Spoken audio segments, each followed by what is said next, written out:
Bandara Soekarno-Hatta siang itu terasa seperti sebuah kapsul raksasa yang dingin dan asing, kontras dengan gemuruh hangat di dadaku. Langkah kakiku menggema pelan di atas lantai marmer yang mengilap, diseret oleh roda koper kabin berwarna rose gold yang setia menemaniku 2 minggu terakhir ini.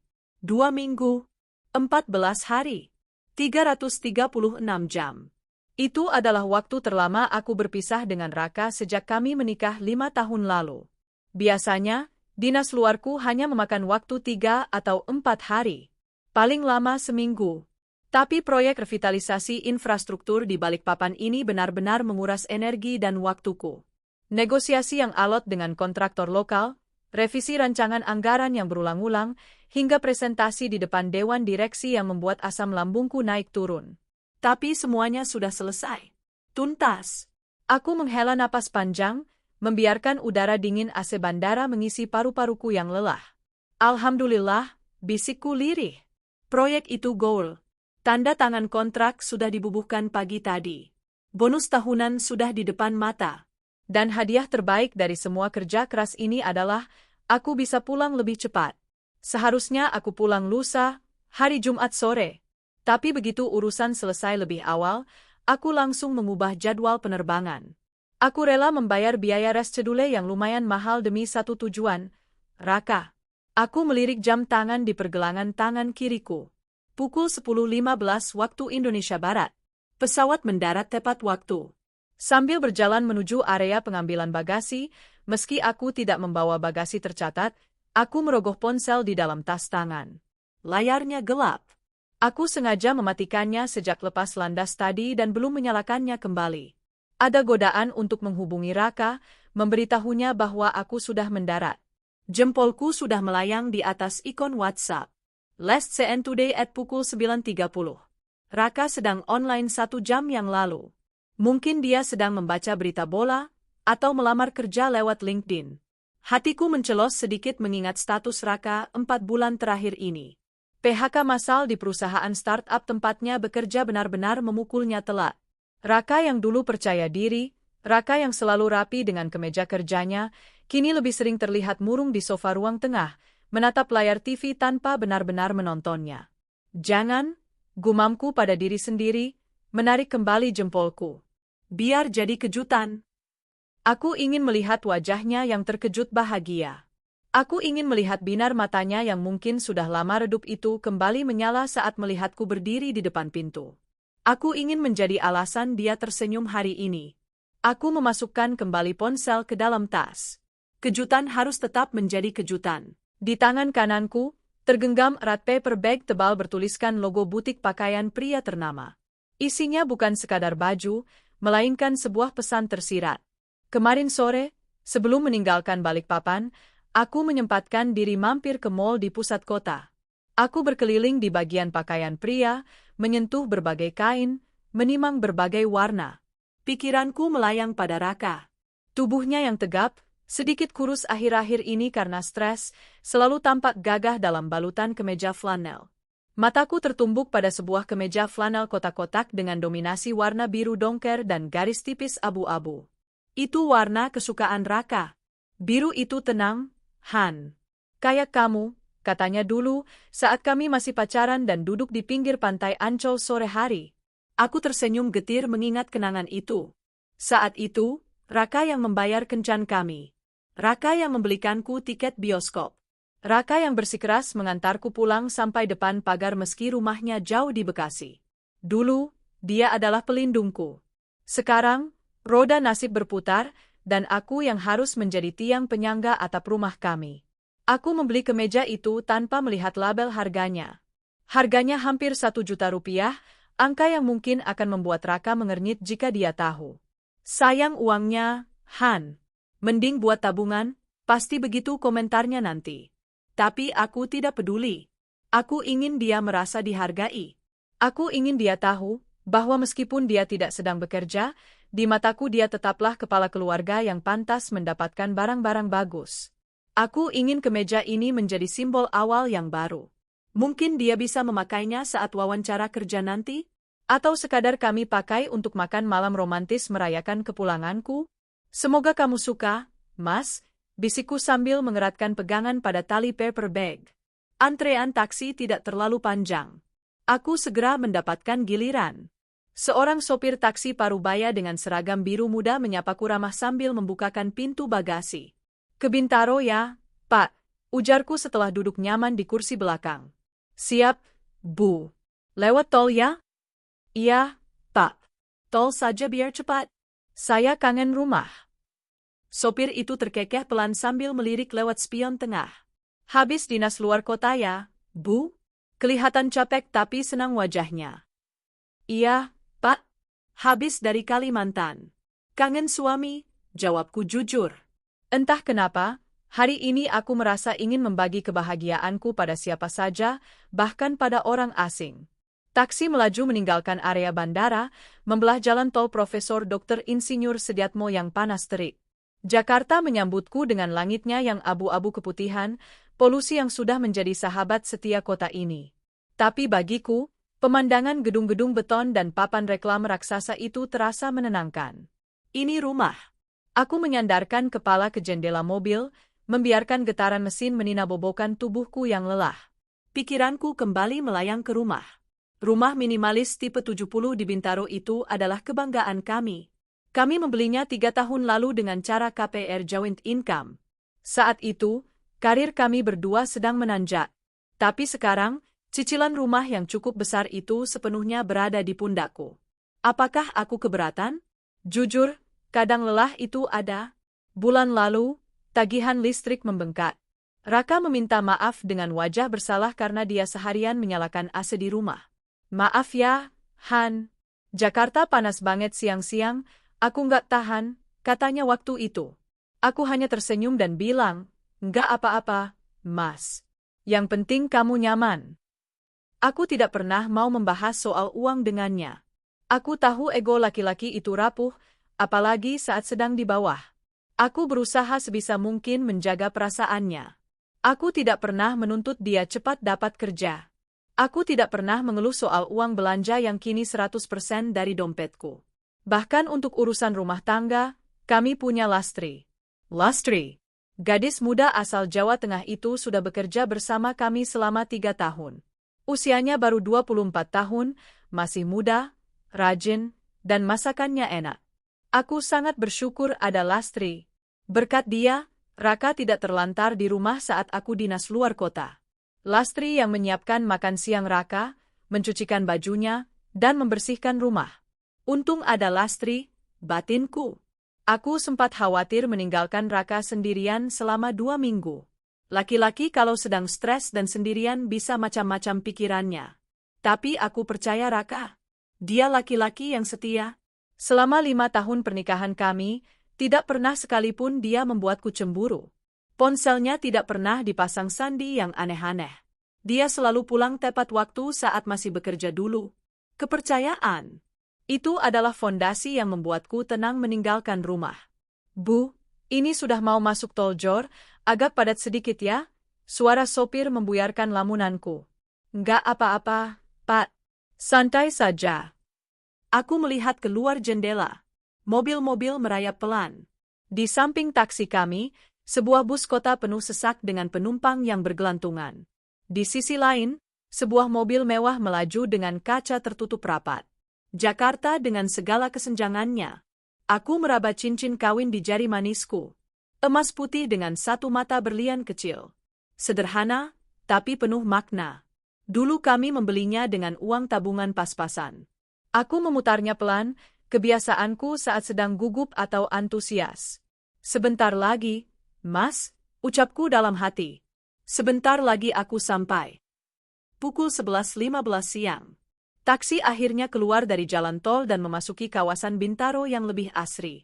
Pohon-pohon angsana di pinggir jalan memberikan sedikit keteduhan dari matahari yang sedang ganas-ganasnya membakar aspal. Jantungku mulai berdegup lebih kencang saat taksi berbelok masuk ke gerbang perumahan kami. Kompleks klaster ini biasanya sepi di jam kerja.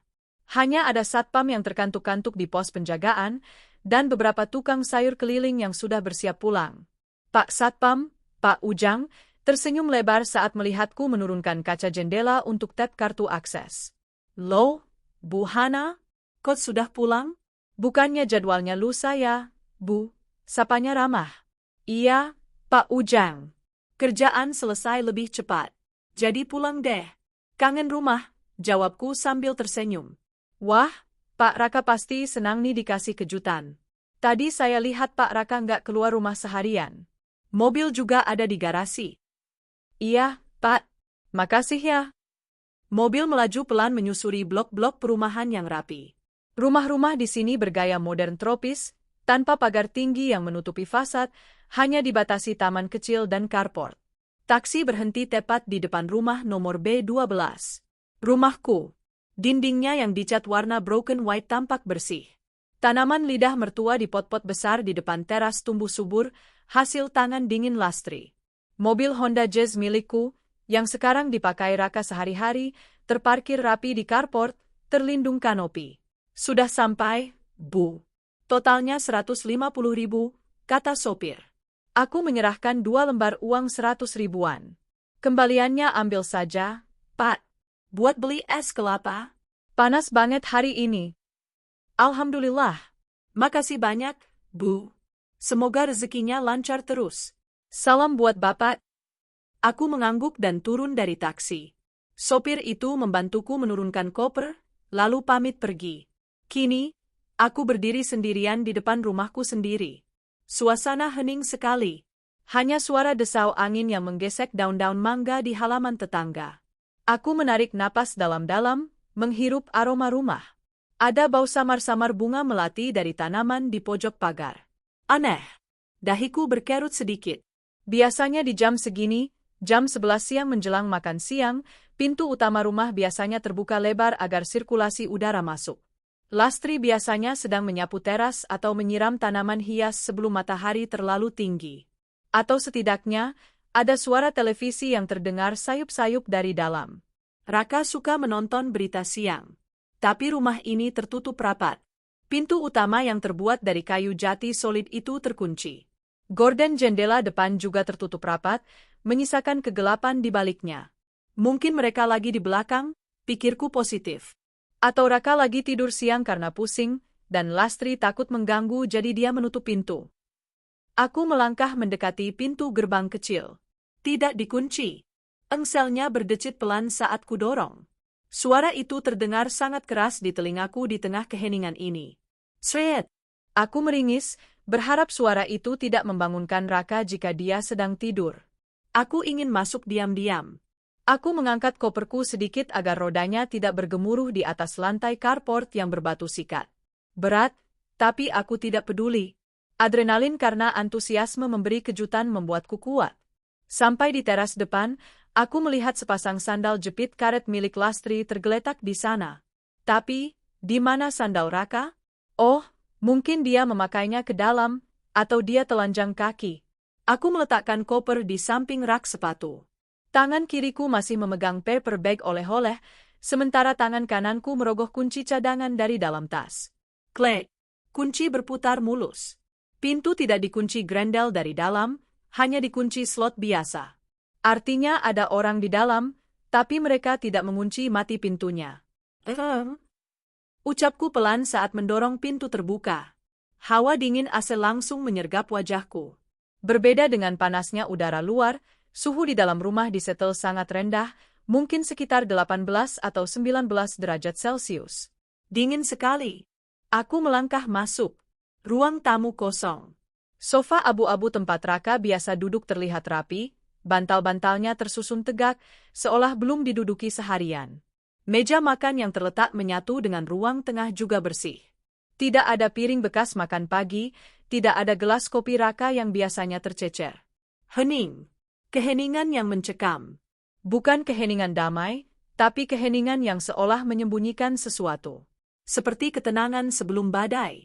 Mas Raka, panggilku, volumenya sedikit kunaikkan. Lastri? Tidak ada jawaban. Hanya dengung halus mesin AC inverter yang mengisi ruangan. Perasaanku mulai tidak enak. Instingku sebagai seorang istri, yang biasanya tajam, kini mengirimkan sinyal bahaya yang membuat bulu kuduku meremang. Apakah ada maling? Pikiran buruk itu sempat melintas. Tapi mobil ada di luar, TV ada di tempatnya, Laptop Raka juga tergeletak di meja kerja sudut ruangan dalam keadaan tertutup, sleep mode. Bukan maling. Aku berjalan perlahan, langkahku tanpa suara karena aku melepas heelsku di depan pintu dan kini hanya memakai stoking tipis. Kakiku merasakan dinginnya lantai granit. Aku menuju kamar utama kami. Pintunya terbuka lebar. Aku mengintip ke dalam. Kosong. Tempat tidur rapi, sprei kencang. Raka tidak ada di sana. Kamar mandi dalam juga pintunya terbuka, kering dan gelap. Kemana mereka? Aku berbalik menuju dapur. Dapur bersih juga kosong. Kompor dingin. Tidak ada tanda-tanda Lastri sedang memasak untuk makan siang. Padahal ini sudah waktunya makan siang. Raka punya sakit mak, dia tidak boleh telat makan. Kemana Lastri? Saat aku berdiri di ambang dapur bersih yang menghubungkan ke area servis, tempat cuci jemur dan kamar pembantu, di bagian belakang rumah, aku mendengarnya. Suara itu. Awalnya aku mengira itu suara tikus atau kucing yang masuk. Krek, krek. Suara ritmis. Bunyi pegas kasur tua yang ditekan berulang-ulang. Lalu disusul suara lain. Suara manusia. Bukan percakapan. Bukan tawa. Melainkan suara napas yang memburu. Desahan berat seorang laki-laki. Dan rintihan tertahan seorang perempuan.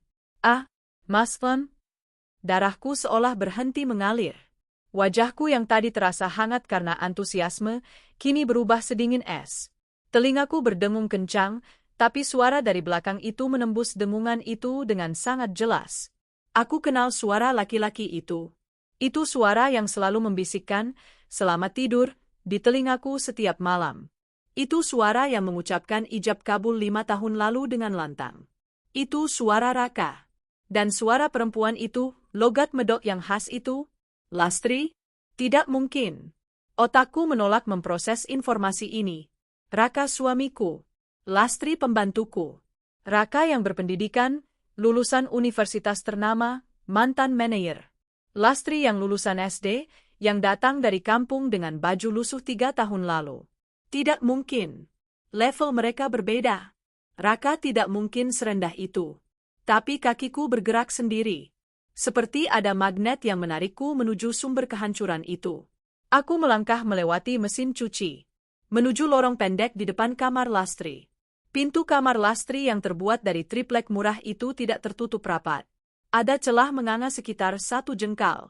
Cahaya matahari dari ventilasi di dalam kamar itu menerobos keluar, membentuk garis debu di lantai. Di lantai depan pintu, aku melihat sesuatu yang membuat mataku membelalak. Sebuah kaos oblong abu-abu. Aku memungutnya dengan tangan gemetar.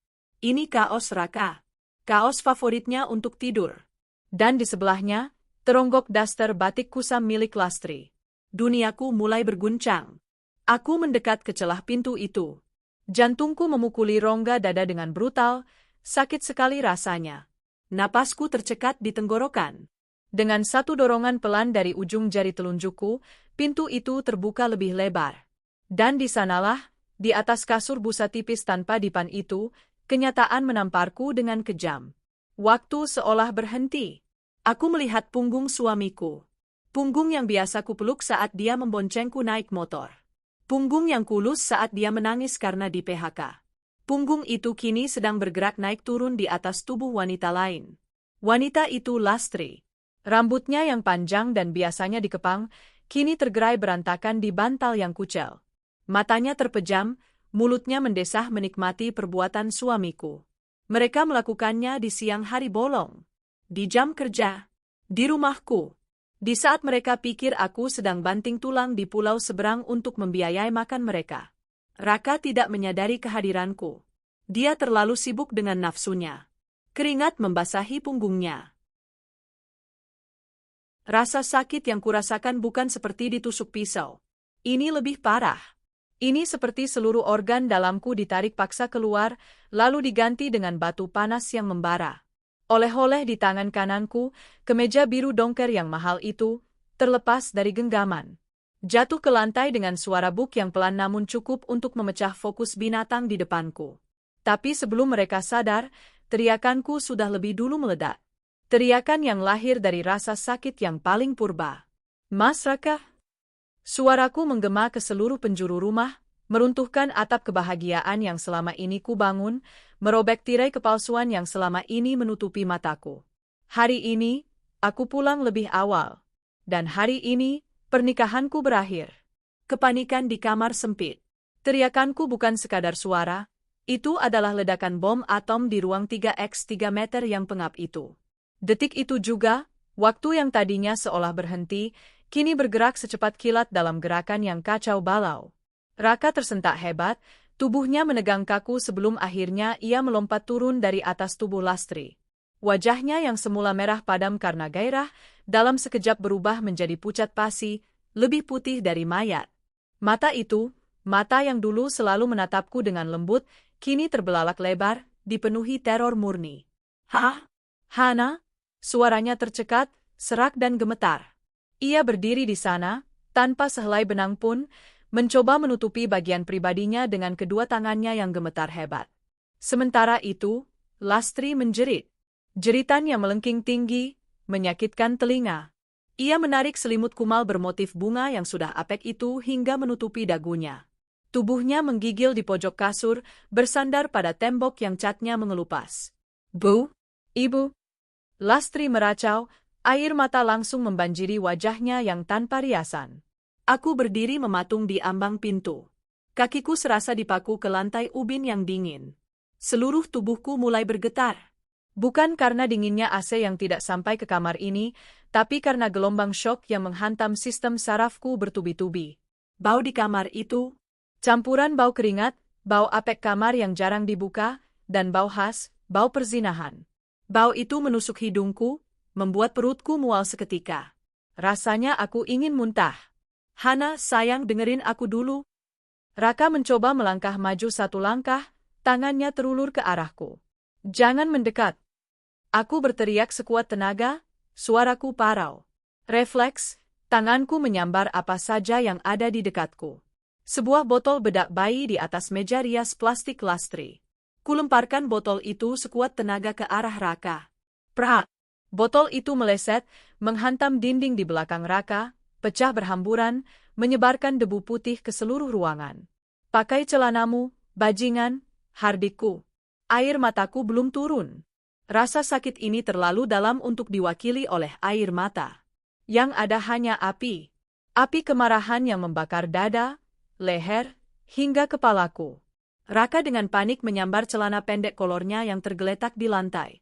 Ia memakainya dengan terburu-buru, bahkan sempat tersandung kakinya sendiri. Pemandangan itu, yang biasanya mungkin akan membuatku tertawa, kini terlihat sangat menyedihkan dan menjijikkan. Lastri masih menangis sesenggukan di pojok kasur, tidak berani menatapku. Aun, diam kamu, bentakku pada Lastri. Jangan panggil aku ibu. Aku bukan ibumu. Dan kamu? Aku menunjuk wajah Lastri dengan telunjuk yang gemetar hebat. Kamu bukan manusia. Kamu iblis. Aku berbalik badan. Tidak sanggup lagi melihat pemandangan di kamar itu. Aku butuh udara. Aku butuh oksigen bersih yang tidak tercemar oleh napas mereka. Aku berjalan cepat kembali ke ruang tengah, napasku memburu seperti orang habis lari maraton. Tanganku mencengkeram sandaran kursi makan begitu erat hingga buku-buku jariku memutih. Tuhan, kenapa? Kenapa harus begini cara engkau menyambut kepulanganku? Kenapa tidak kecelakaan pesawat saja? Mungkin itu lebih tidak menyakitkan daripada melihat suamiku sendiri, belahan jiwaku, bergumul dengan pembantuku di rumah yang kami cicil bersama. Beberapa menit kemudian, Raka keluar dari area servis. Ia sudah memakai kaos oblong yang tadi kupungut, kaos yang kulempar ke wajahnya sebelum aku lari keluar. Wajahnya tertunduk, bahunya merosot. Ia tampak kecil. Sangat kecil. Di mana wibawa suami yang selama ini kuhormati? Hilang tak berbekas. Lastri menyusul di belakangnya, berjalan merunduk sambil memegangi ujung dasternya. Ia tidak berani mengangkat kepala. Duduk, perintahku dingin. Aku menunjuk lantai karpet di depan sofa. Aku tidak sudi mereka duduk di sofaku. Sofa itu terlalu suci untuk pantat mereka yang kotor. Raka ragu-ragu sejenak, menatap sofa, lalu menatap mataku yang nyalang. Ia menurut, duduk bersila di karpet. Lastri duduk bersimpuh di sebelahnya, persis seperti pesakitan. Aku berdiri menjulang di hadapan mereka. Masih dengan pakaian kerjaku yang rapi, blazer, blus sutra, dan rok span. Penampilanku yang profesional sangat kontras dengan mereka yang lusuh dan berdosa. Jelaskan, kataku. Satu kata. Datar. Tanpa emosi. Padahal di dalam, aku sedang berteriak histeris. Hana, aku Filaf. Raka memulai dengan alasan klasik laki-laki pengecut. Suaranya bergetar. Aku kesepian, Han. Kamu sibuk terus. Kamu dinas luar terus. Aku stres karena PHK. Aku butuh pelampiasan. Pelampiasan? Potongku cepat. Tawaku meledak, tawa yang kering dan hampa. Kamu bilang kamu butuh pelampiasan karena stres PHK? Lalu istrimu ini apa, Mas? Mesinan? Aku menendang koperku yang masih berdiri di dekat pintu. Aku kerja banting tulang, Mas. Aku terbang ke sana kemari, kurang tidur, makan gak teratur. Demi siapa? Demi nutupin cicilan rumah ini. Demi mastiin piring nasimu tetap terisi walau kamu gak kerja. Dan kamu bilang kamu kesepian? Aku mendekat ke arahnya, menatap lurus ke matanya yang berair. 2 minggu, Mas. Aku cuma pergi 2 minggu. Dan kamu gak bisa nahan nafsumu. Raka terdiam. Aku beralih menatap Lastri. Dan kamu, Lastri, kurang baik apa saya sama kamu? Gaji kamu saya kasih di atas rata-rata. Tiap lebaran saya kasih THR 2 kali lipat. Makanan di rumah ini kamu makan sama dengan apa yang kami makan. Saya nggak pernah beda-bedain kamu. Dan ini balasan kamu? Tidur sama suami majikan kamu. Lastri terisak makin keras. Raf, Bu. Raf. Bapak yang mulai duluan? Bom? Raka menyela cepat, menoleh ke Lastri dengan tatapan tajam. Kamu yang goda aku waktu itu. Kamu yang masuk ke kamarku pakai handuk doang waktu Hana lagi kerja. Enggak, Bapak yang narik saya ke kamar mandi. Lastri membela diri. Aku memejamkan mata. Mendengar mereka saling menyalahkan membuat kepalaku pening. Rasanya jijik sekali. Saling lempar kotoran padahal dua-duanya sama-sama berlumuran lumpur.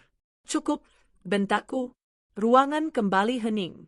Hanya isak tangis Lastri yang tersisa. Aku menarik napas panjang, mencoba mengumpulkan sisa-sisa kewarasanku. Ada satu pertanyaan yang mengganjal di hatiku. Pertanyaan yang jawabannya paling kutakuti, tapi harus ku ketahui. Sejak kapan? Tanyaku pelan. Hening. Aku tanya, sejak kapan? Teriakku sambil membanting vas bunga kristal di atas meja tamu. Prang. Pecahan kristal berhamburan ke lantai, berkilauan ditimpa cahaya matahari siang, seindah pecahan hatiku. Raka menunduk semakin dalam. Jawab jujur, atau aku lapor polisi atas tuduhan perzinahan sekarang juga, ancamku. Lastri yang akhirnya buka suara, mungkin karena takut. 3 tahun, Bu, cicitnya pelan, nyaris tak terdengar. Telingaku berdenging. Aku merasa lantai yang kupijak bergoyang. Aku harus berpegangan pada sandaran sofa agar tidak ambruk. Berapa? Tanyaku tak percaya. 3 tahun, Bu, sejak saya 6 bulan kerja di sini. 3 tahun. Otakku berputar cepat, memutar ulang memori 3 tahun ke belakang. 3 tahun lalu, Raka masih bekerja. Karirnya sedang bagus-bagusnya. 3 tahun lalu, kehidupan kami terlihat sempurna. Kami sering liburan, sering dinner romantis. 3 tahun lalu berarti jauh sebelum dia kena PHK. Suaraku bergetar hebat, air mata yang sejak tadi kutahan akhirnya jebol. Mengalir deras membasahi pipiku tanpa bisa kubendung lagi. Jadi, alasan kamu stres karena PHK itu cuma omong kosong. Aku menatap Raka dengan tatapan nanar. Kamu selingkuh saat kamu masih jaya. Kamu selingkuh saat aku ada di rumah. Kamu selingkuh di belakang punggungku selama bertahun-tahun. Raka tidak berani menjawab. Kebisuaannya adalah konfirmasi yang paling menyakitkan. Berarti, selama ini aku hidup dalam sandiwara. Senyumnya saat menyambutku pulang kerja, palsu. Kata-kata cintanya sebelum tidur, palsu. Perhatiannya saat aku sakit, palsu. Selama ini, saat aku pergi kerja pagi-pagi buta, mereka mungkin tertawa di belakangku. Saat aku lembur sampai malam, mereka berpesta di ranjangku. Aku merasa sangat bodoh. Bodoh sekali. Aku merasa kotor. Rumah ini terasa kotor. Udara yang kuhirup terasa beracun. Tiba-tiba, potongan-potongan puzzle yang selama ini berserakan mulai tersusun rapi di kepalaku. Ingatanku melayang pada kejadian-kejadian kecil yang dulu kuanggap angin lalu. Pernah suatu kali, aku pulang cepat karena sakit kepala, dan aku menemukan Lastri sedang memijat pundak Raka di ruang TV. Waktu itu Raka bilang, "Aku masuk angin, Han. Minta tolong kerokin sebentar." Aku percaya saja. Bodohnya aku malah bilang terima kasih sama Lastri. Pernah juga aku menemukan ikat rambut murah di kolong mobil. Raka bilang itu mungkin punya keponakannya yang kemarin numpang. Aku percaya. Dan uang belanja yang sering habis lebih cepat? Raka bilang harga barang naik. Padahal mungkin uang itu dipakai untuk membelikan Lastri baju, pulsa, atau bedak. Semua tanda itu ada di depan mataku. Tapi cintaku pada Raka membutakanku. Kepercayaanku yang tulus padanya menjadi selimut yang menutupi bangkai busuk ini. Mataku tertuju pada paper bag yang tadi kujatuhkan di dekat pintu masuk area servis. Isinya sudah tumpah keluar. Kemeja flanel biru dongker itu tergeletak di lantai, di dekat sandal jepit kotor Lastri. Kemeja itu terlihat sangat menyedihkan. Hadiah tulus dari seorang istri yang rindu, kini teronggok seperti sampah di tengah drama perselingkuhan murahan. Aku berjalan perlahan memungut kemeja itu.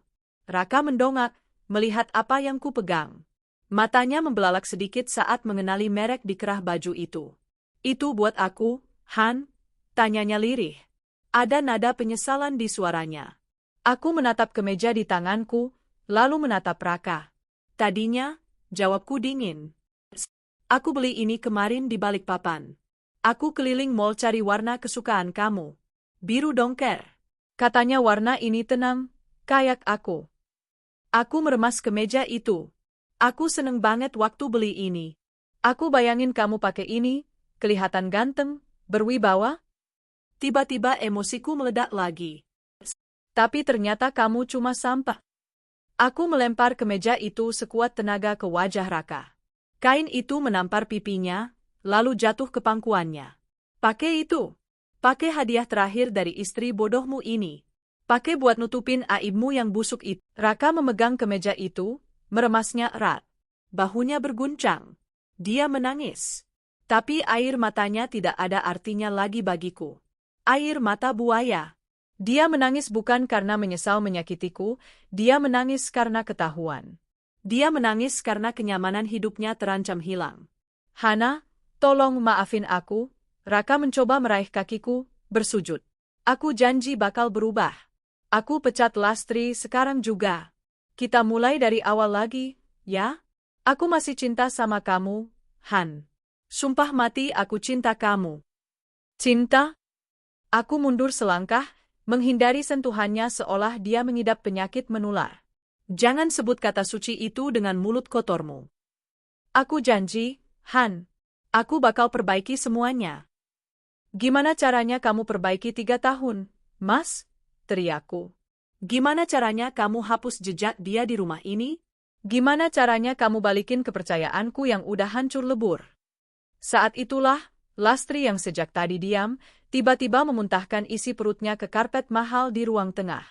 Hup, hup, cairan kuning berbau asam mengotori karpet bulu kesayanganku. Raka terkejut. Aku terdiam, menatap Lastri dengan curiga. Lastri memegangi perutnya, wajahnya pucat pasi, keringat dingin sebesar biji jagung membasahi dahinya. "Kamu sakit?" tanya Raka refleks, nada khawatirnya terdengar jelas. Terlalu jelas untuk ukuran majikan ke pembantu. Lastri menggeleng lemah, lalu menatap Raka dengan tatapan penuh arti. Tatapan yang menuntut. "Pak, bilang aja." Bisik Lastri serak. "Bilang apa?" sentakku. Firasat buruk kembali menyergapku. "Ada apa lagi? Masih ada yang kalian sembunyiin?" Raka terlihat sangat ketakutan. Wajahnya beralih dari Lastri ke aku, lalu kembali ke Lastri. "Lastri hamil, Han," ucap Raka sangat pelan, nyaris berbisik. Dunia di sekelilingku seolah runtuh untuk kedua kalinya. Gelap, telingaku berdenging panjang. Apa? Lastri hamil. Sudah 2 bulan. Aku mundur perlahan sampai punggungku menabrak dinding dingin di belakangku. Kakiku lemas, tak bertulang. Aku merosot jatuh, duduk di lantai. Hamil. Ada benih suamiku di rahim wanita lain. Di saat aku dan Raka sudah 5 tahun menikah dan belum dikaruniai keturunan, Tuhan justru menitipkan anak Raka di rahim pembantuku. Ironi macam apa ini? Lelucon macam apa yang sedang dimainkan takdir? Aku menatap perut Lastri yang masih rata di balik daster batiknya. Di sana, ada darah daging Raka, anak haram yang lahir dari pengkhianatan di rumahku sendiri. Rasa sakit yang tadi berupa api, kini berubah menjadi hampa. Kosong. Hatiku mati rasa. Keluar, bisikku pelan. Han? Keluar. Teriakku histeris, melebihi volume sebelumnya. Aku bangkit berdiri, menyambar vas bunga lain di meja konsol dan melemparkannya sembarangan. Prang, keluar dari rumahku sekarang juga. Bawa perempuan jalang itu dan anak haram kalian pergi dari sini. Rumah yang dulu damai itu kini penuh dengan pecahan kaca dan pecahan hati. Siang itu, di bawah terik matahari Jakarta yang menyengat, aku tidak hanya kehilangan suami. Bentakanku bagaikan cambuk yang memaksa mereka bergerak. Tidak ada lagi negosiasi. Tidak ada lagi air mata palsu yang bisa meluluhkan hatiku yang sudah membatu. Raka bangkit dengan terhuyung. Ia mencoba menatapku sekali lagi, tatapan memelas yang menjijikkan. Han, aku mau pergi kemana? Aku nggak punya uang. Kartu kreditku sudah kublokir, potongku cepat. Aku memang belum melakukannya, tapi itu adalah hal pertama yang akan kulakukan begitu mereka melangkah keluar dari pintu ini. Kamu pikir aku bodoh? Fasilitas itu punyaku. Mobil itu punyaku. Rumah ini punyaku. Kamu cuma penumpang gelap yang lupa diri. Raka menelan ludah. Wajahnya memerah karena malu dan marah yang bercampur aduk. Harga dirinya sebagai laki-laki yang selama ini ia bangun di atas pondasi uang istrinya, runtuh seketika. Pergi ke kamar. Kemas barang kalian. Aku kasih waktu 15 menit, perintahku sambil melirik jam tangan. Pukul 12.15. 15 menit? Han, barangku banyak, protes Raka. Kalau begitu tinggalkan sisanya. Aku akan bakar semuanya nanti. Aku berjalan ke pintu depan, membukanya lebar-lebar. 15 menit, Raka. Atau aku panggil satpam komplek dan warga untuk menyeret kalian keluar dengan cara yang memalukan. Kamu mau diviralkan sebagai suami pengangguran yang menghamili pembantu. Ancaman itu ampuh. Kata, viral, dan warga adalah mimpi buruk bagi ego Raka. Tanpa membantah lagi, Raka menyeret kakinya menuju kamar utama. Lastri, dengan tubuh gemetar, tertatih-tatih menuju kamar belakang. Aku berdiri di tengah ruang keluarga seperti seorang sipir penjara, mengawasi setiap gerak-gerik mereka. Aku tidak akan membiarkan mereka mencuri 1 sen pun barang berhargaku. Dari kamar utama, terdengar suara laci dibuka kasar, lemari dibanting. Raka sedang panik. Aku menyusul ke ambang pintu kamar utama. Raka sedang memasukkan setumpuk kemeja kerjanya ke dalam koper besar hitam miliknya. Ia juga mengambil jam tangan branded di meja rias. Tinggalkan itu, tegurku tajam saat melihat dia meraih kotak jam tangan Rolex, hadiah ulang tahun dariku tahun lalu. Raka menoleh. Ini hadiah ulang tahunku, Han. Ini hakku. Hak? Aku melangkah masuk, merebut kotak itu dari tangannya. Kamu membelinya pakai uang siapa? Uang dari rekening bersama kan? Yang isinya 90% gajiku? Itu asetku. Kamu pelit, Han. Kamu perhitungan sama suami sendiri, teriak Raka frustrasi. Aku bukan pelit. Aku sedang mengambil kembali apa yang kamu sia-siakan. Aku melempar jam tangan itu ke atas kasur. Bawa baju-baju kamu saja. Laptop, iPad, semua gadget elektronik kecuali HP pribadimu, tinggal di sini. Itu inventaris kantor. Raka mendengus kasar. Tangannya mengepal, seolah ingin memukulku. Tapi dia tahu dia tidak akan berani. Dia tahu aku memegang kendali penuh sekarang. Dengan kasar, dia melempar baju-bajunya ke dalam koper tanpa dilipat. Kemeja, celana panjang, celana dalam, semua dia jejalkan asal muat. Koper itu penuh sesak dalam sekejap. Di sisi lain rumah, Lastri keluar dari kamar belakang membawa tas jinjing kain kumal yang sudah robek di ujungnya. Isinya hanya beberapa potong daster dan baju kaos. Dia tidak punya koper. Bu? Lastri berdiri di lorong, matanya bengkak. Saya pamit. Aku tidak menjawab. Jijik rasanya mendengar suaranya. Waktu habis, kataku dingin. Raka menyeret kopernya keluar kamar. Dia sudah berganti pakaian, memakai celana jeans dan kaos polo, mencoba terlihat sedikit lebih bermartabat. Tapi wajahnya yang kusut dan matanya yang merah tidak bisa menipu siapapun. Han, tolong pikirkan lagi. Kita bisa bicara baik-baik. Raka mencoba sekali lagi saat dia berdiri di dekat pintu keluar. Kunci mobil, todongku, menengadahkan tangan. Ha? Kunci mobil Jazz dan kunci motor NMAX. Sini. Tapi Han, aku butuh kendaraan buat bawa barang. Kasihan Lastri, dia lagi hamil, masa jalan kaki? Itu bukan urusanku. Panggil taksi online. Atau naik angkot.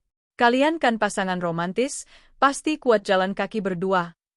Aku merebut kunci yang menggantung di gantungan kunci dekat pintu. Raka menatapku dengan tatapan benci. Akhirnya, topeng manisnya terlepas sepenuhnya. Kamu kejam, Hana. Kamu wanita berhati dingin. Pantas aku cari yang lain. Kamu nggak punya kehangatan seorang istri, sembur Raka. Kata-katanya tajam, dimaksudkan untuk melukaiku. Dulu, kata-kata itu mungkin akan membuatku menangis meraung-raung. Tapi sekarang, kata-kata itu justru membebaskanku. Terima kasih atas penilaiannya, jawabku tenang. Sekarang, keluar. Raka mendengus. Dia menarik koper besarnya dengan kasar. Roda koper itu bergemuruh di lantai teras, suara yang menandai akhir dari 5 tahun pernikahan kami. Lastri berjalan di belakangnya, menunduk dalam-dalam. Mereka berjalan keluar dari pintu utama, menuruni undakan teras, melewati carport di mana mobil-mobil yang tak bisa lagi mereka pakai terparkir bisu. Matahari siang sedang terik-teriknya. Panas menyengat kulit. Tidak ada awan yang menaungi kepergian mereka. Kebetulan, Bu RT, Bu Siska, sedang lewat di depan rumah sambil membawa belanjaan sayur. Dia berhenti sejenak, menatap bingung melihat Raka menyeret koper besar dan Lastri membawa tas kain, sementara aku berdiri di ambang pintu dengan wajah kaku. Loh, Pak Raka? Mau kemana siang-siang bawa koper? Bu Hana sudah pulang, sapa Bu Siska ramah namun penuh selidik. Raka tidak menjawab. Dia memalingkan wajah, menarik Lastri agar berjalan lebih cepat. Cuma mau liburan sebentar, Bu, jawabku singkat dari kejauhan, memberikan senyum tipis yang dipaksakan. Aku belum siap menjelaskan aib ini pada tetangga. Biarlah nanti mereka tahu sendiri. Gosip menyebar lebih cepat dari api di kompleks ini. Aku melihat punggung Raka menjauh. Punggung yang dulu kuanggap sebagai tempat bersandar paling nyaman. Kini punggung itu terlihat bungkuk, menanggung beban dosa dan ketidakpastian masa depan. Dia sempat menoleh ke belakang saat sampai di pagar. Mungkin berharap aku akan memanggilnya kembali, berlari memeluknya, dan memaafkan semuanya seperti di sinetron-sinetron. Tapi aku tetap berdiri tegak. Tatapanku lurus, dingin, tanpa ampun. Raka berbalik lagi, membanting pagar besi rumahku hingga tertutup dengan suara dang yang keras. Mereka berbelok di tikungan jalan, dan hilang dari pandanganku. Begitu bayangan mereka menghilang, kekuatanku ikut lenyap. Kakiku goyah. Aku mundur selangkah, lalu menutup pintu jati yang berat itu. Klek. Kunci kuputar 2 kali. Aku bersandar pada daun pintu, merosot perlahan hingga duduk memeluk lutut di lantai yang dingin. Rumah ini sunyi lagi. Tapi sunyi kali ini berbeda. Ini adalah sunyi yang kosong. Sunyi yang hampa. Pertahananku jebol. Tangisku pecah. Bukan tangisan histeris seperti tadi, melainkan tangisan sunyi yang menyayat. Dadaku sesak, sakit sekali rasanya untuk bernapas. Ya? Rintihku. Kenapa sakit sekali? Aku mencintai laki-laki itu. 5 tahun hidupku kuhabiskan untuk melayaninya, mendukungnya, membanggakannya. Aku menemaninya dari nol. Aku tetap di sampingnya saat dia jatuh. Tapi balasan yang kuterima adalah racun yang paling mematikan. Bayangan mereka di kamar belakang kembali menghantui pikiranku. Suara desahan mereka terngiang-ngiang. Aku memukul lantai keramik dengan kepalan tanganku. Sekali, 2 kali, 3 kali, sampai tanganku terasa perih. Aku merasa dikhianati, dipermalukan, dibuang. Rasanya aku ingin membakar rumah ini beserta kenangannya. Tapi tidak.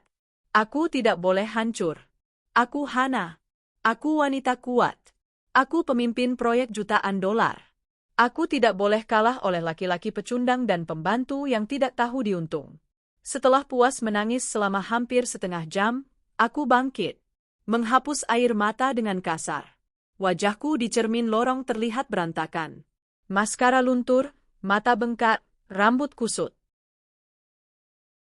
Cukup, kataku pada pantulan diriku di cermin. Cukup nangisnya. Aku berjalan ke dapur, mengambil sarung tangan karet dan masker. Aku mengambil kantong sampah besar berwarna hitam polybag. Misi pertamaku, membersihkan jejak iblis. Aku berjalan menuju kamar belakang. Kamar bekas Lastri. Baunya masih tertinggal di sana. Bau dosa. Tanpa ragu, aku menarik sprei kumal dari kasur busa itu. Aku memasukkannya ke dalam kantong sampah. Bantal, guling, selimut, semuanya kumasukkan. Bahkan kasur busanya pun kuseret keluar. Kasur itu tidak berat, hanya busa murah. Aku menyeretnya ke halaman belakang, dekat tempat pembakaran sampah. Aku kembali ke dalam. Baju-baju Lastri yang tertinggal di lemari plastik, masuk kantong sampah. Sabun, sikat gigi, gayung yang dia pakai, masuk sampah. Lalu aku beralih ke kamar utama. Aku membuka lemari Raka. Masih ada beberapa baju yang tidak muat di kopernya. Jas-jas lamanya, dasi-dasinya, koleksi sepatunya. Apakah aku harus menyimpannya? Siapa tahu dia butuh? Tidak. Dia sudah memilih pergi. Dia sudah memilih Lastri. Biar Lastri yang membelikan dia baju mulai sekarang. Aku memasukkan semua barang Raka ke dalam kantong sampah besar lainnya. Foto pernikahan kami yang tergantung di dinding kamar, aku menurunkannya. Menatap wajah kami yang tersenyum bahagia di foto itu. Prang, aku membanting bingkai foto itu ke lantai. Mengambil fotonya, merobeknya menjadi 2 bagian tepat di tengah, memisahkan aku dan Raka. Potongan wajah Raka kuremas dan kulempar ke tempat sampah. Sore itu, aku bekerja seperti orang kesurupan. Mengepel lantai dengan cairan desinfektan berkali-kali, menyemprotkan pengharum ruangan beraroma lemon yang kuat untuk mengusir bau apek pengkhianatan. Setelah rumah bersih, setidaknya secara fisik, aku mandi air hangat. Membasuh tubuhku lama sekali, seolah ingin melunturkan rasa jijik yang menempel di kulitku. Pukul 4 sore, aku duduk di ruang kerja dengan secangkir teh chamomile panas. Laptop kantorku buka. Wajahku sudah kembali tenang, meski mataku masih sembab. Kini, giliran otak logisku yang bekerja. Hal pertama yang kulakukan, membuka aplikasi mobile banking. Aku memblokir akses kartu debit tambahan yang dipegang Raka. Aku memindahkan sisa saldo di rekening bersama ke rekening pribadiku. Untungnya, rekening itu joint account dengan tanda tangan, atau OR, jadi salah satu pihak bisa menarik dana. Aku kosongkan isinya, hanya menyisakan saldo minimal Rp50.000. Biar dia rasakan bagaimana hidup tanpa uang sepeser pun. Lalu, aku mencari kontak pengacara di ponselku. Pak Darmawan, pengacara perusahaan yang dulu pernah membantuku urusan kontrak tanah. Telepon tersambung pada dering ketiga.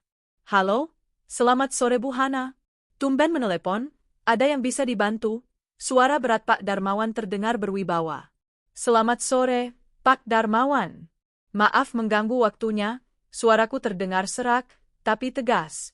Saya butuh bantuan hukum pribadi, bukan urusan kantor. Oh, silakan, Bu. Ada masalah apa? Aku menarik napas panjang.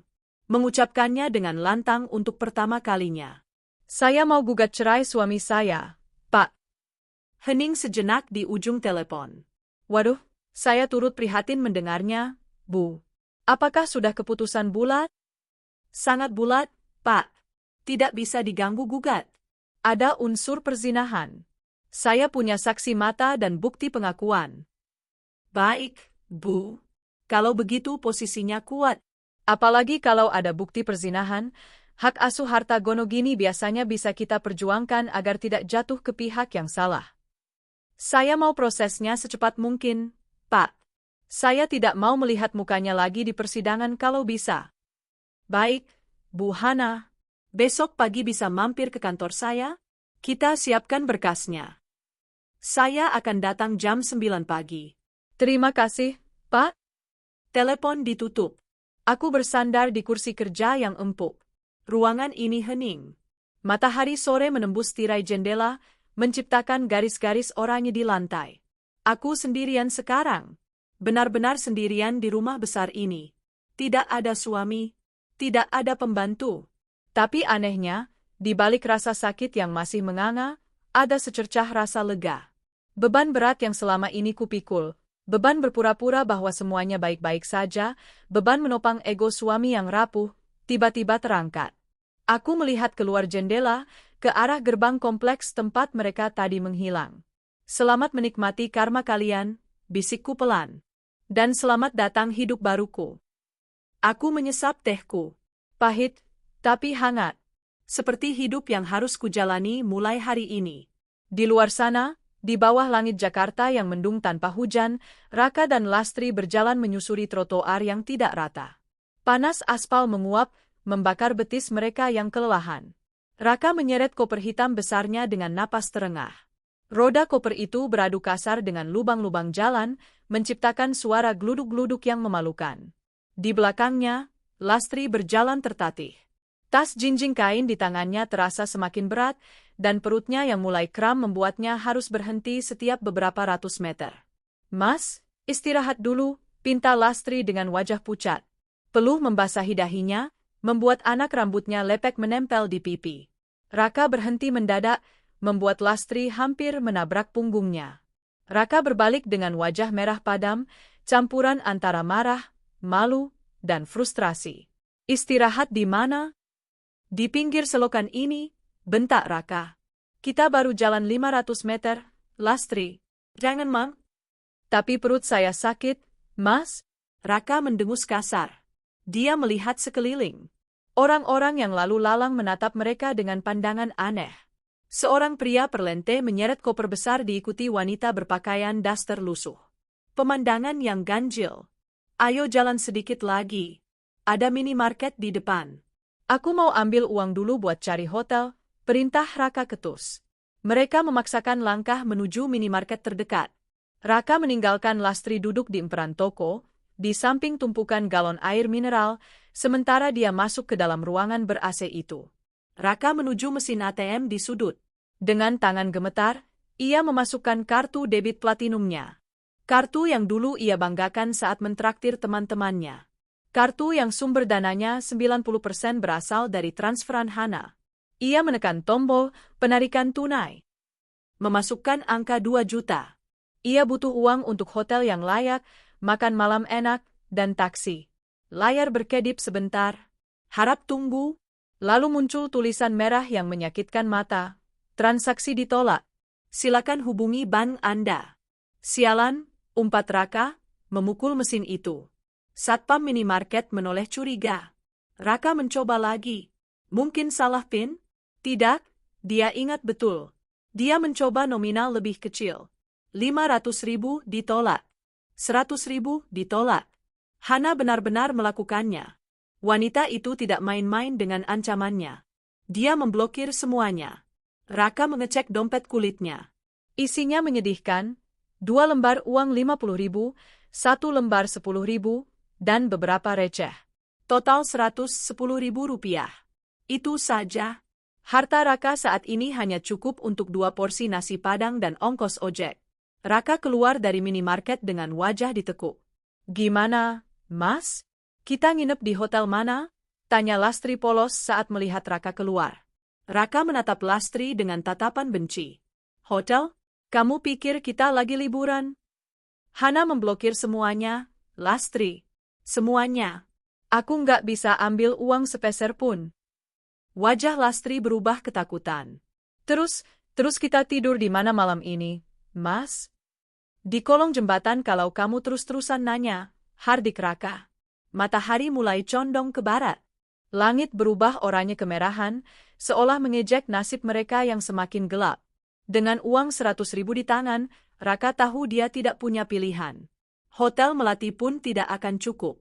Apalagi hotel berbintang yang biasa ia inapi bersama Hana. Kita cari kos-kosan, putus Raka akhirnya, menelan harga dirinya bulat-bulat. Pahit sekali rasanya. Mereka berjalan masuk ke ganggang sempit di perkampungan padat penduduk di belakang ruko-ruko mewah Bintaro.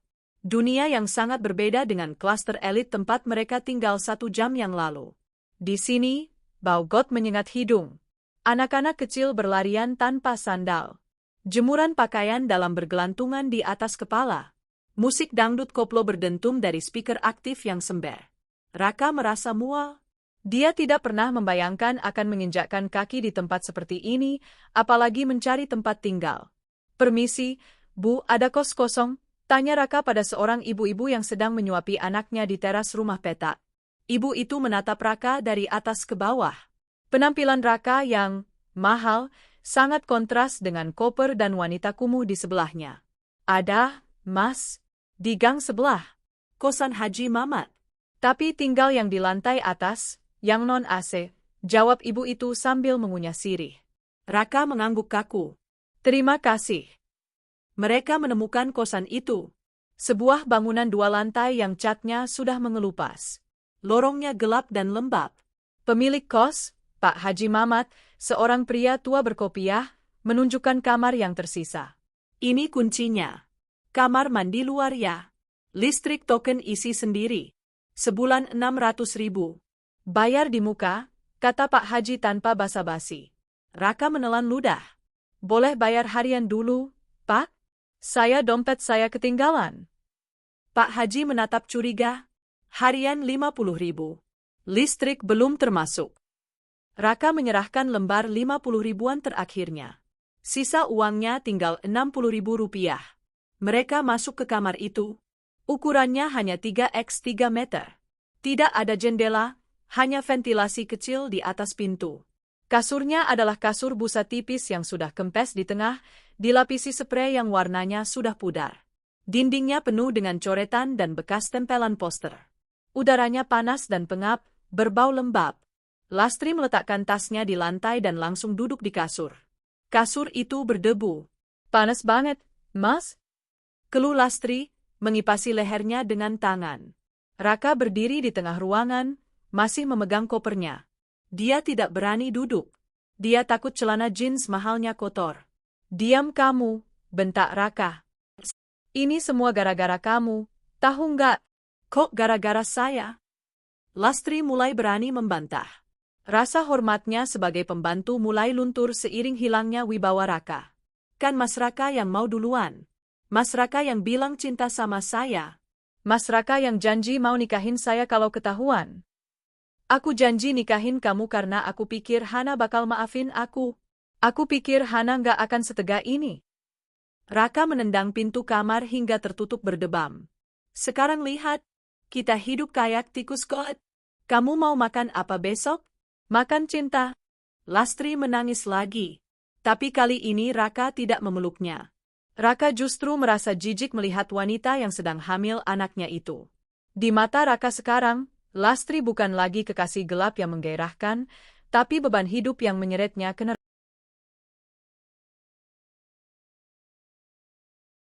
Malam itu adalah malam terpanjang bagi Raka. Di rumah Hana, jam segini biasanya dia sedang bersantai di sofa empuk, menonton Netflix di TV 60 inci, sambil menikmati camilan yang disiapkan Lastri. AC dingin membelai kulitnya. Wangi aromaterapi lavender menenangkan sarafnya. Di sini, suara bising motor knalpot brong dari jalanan gang terdengar jelas. Tangisan bayi tetangga sebelah menembus dinding triplek tipis.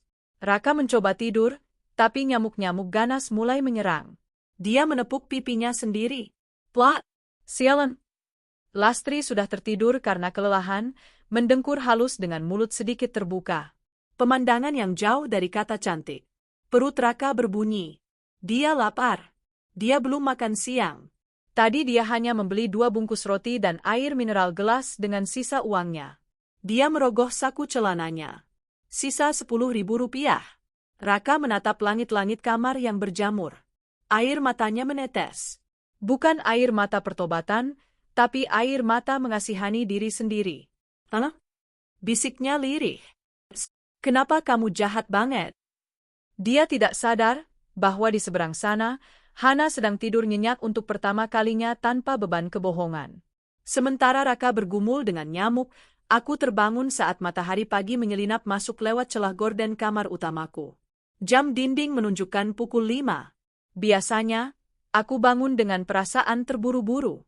Harus siap-siap kerja, harus mengecek apakah Raka sudah bangun, harus mengingatkan Lastri belanja apa. Pikiranku selalu penuh dengan daftar tugas. Tapi pagi ini, kepalaku ringan. Aku menggeliat di atas kasur king size-ku yang empuk dan wangi. Spray baru yang kupasang kemarin terasa nyaman di kulit. Hening. Rumah ini hening, tapi bukan hening yang mencekam seperti kemarin. Ini hening yang damai. Aku bangkit, membuka jendela lebar-lebar. Udara pagi Bintaro yang segar masuk. Aku menarik napas dalam-dalam. Selamat pagi, Hana yang baru, sapaku pada diri sendiri. Aku membuat kopi sendiri di dapur. Menikmati proses menyeduh kopi tanpa ada Lastri yang biasanya hilir mudik. Ternyata aku bisa melakukan semuanya sendiri. Ternyata aku tidak butuh mereka. Sambil menyeruput kopi di teras belakang, ponselku bergetar. Sebuah pesan masuk dari nomor tak dikenal. Han, tolong angkat telepon aku. Aku Raka. Aku minjem HP orang. Han, aku sakit perut, mak aku kambuh. Aku nggak punya uang buat beli obat. Tolong transfer dikit aja Han, demi Allah aku kesakitan. Aku membaca pesan itu dengan tatapan datar. Raka punya riwayat mak akut kalau telat makan atau stres. Dulu, kalau dia mengeluh sedikit saja, aku akan panik, menyuruh Lastri buatkan bubur, atau lari membelikan obat paten. Aku meletakkan cangkir kopiku. Jariku menekan tombol blok. Aku tidak peduli. Sakit mak tidak akan membunuhnya. Tapi kalau aku membiarkannya masuk lagi ke hidupku, itu yang akan membunuhku pelan-pelan. Pukul 8, aku sudah rapi. Blazer kerjaku membalut tubuhku dengan sempurna. Aku menyemprotkan parfum mahal, memakai sepatu hak tinggi, dan berjalan menuju garasi. Aku menyalakan mesin mobil Alphardku. Hari ini aku ada janji dengan Pak Darmawan untuk tanda tangan surat kuasa gugatan cerai. Setelah itu, aku akan ke kantor, memimpin rapat, dan kembali menjadi ratu di kerajaanku sendiri.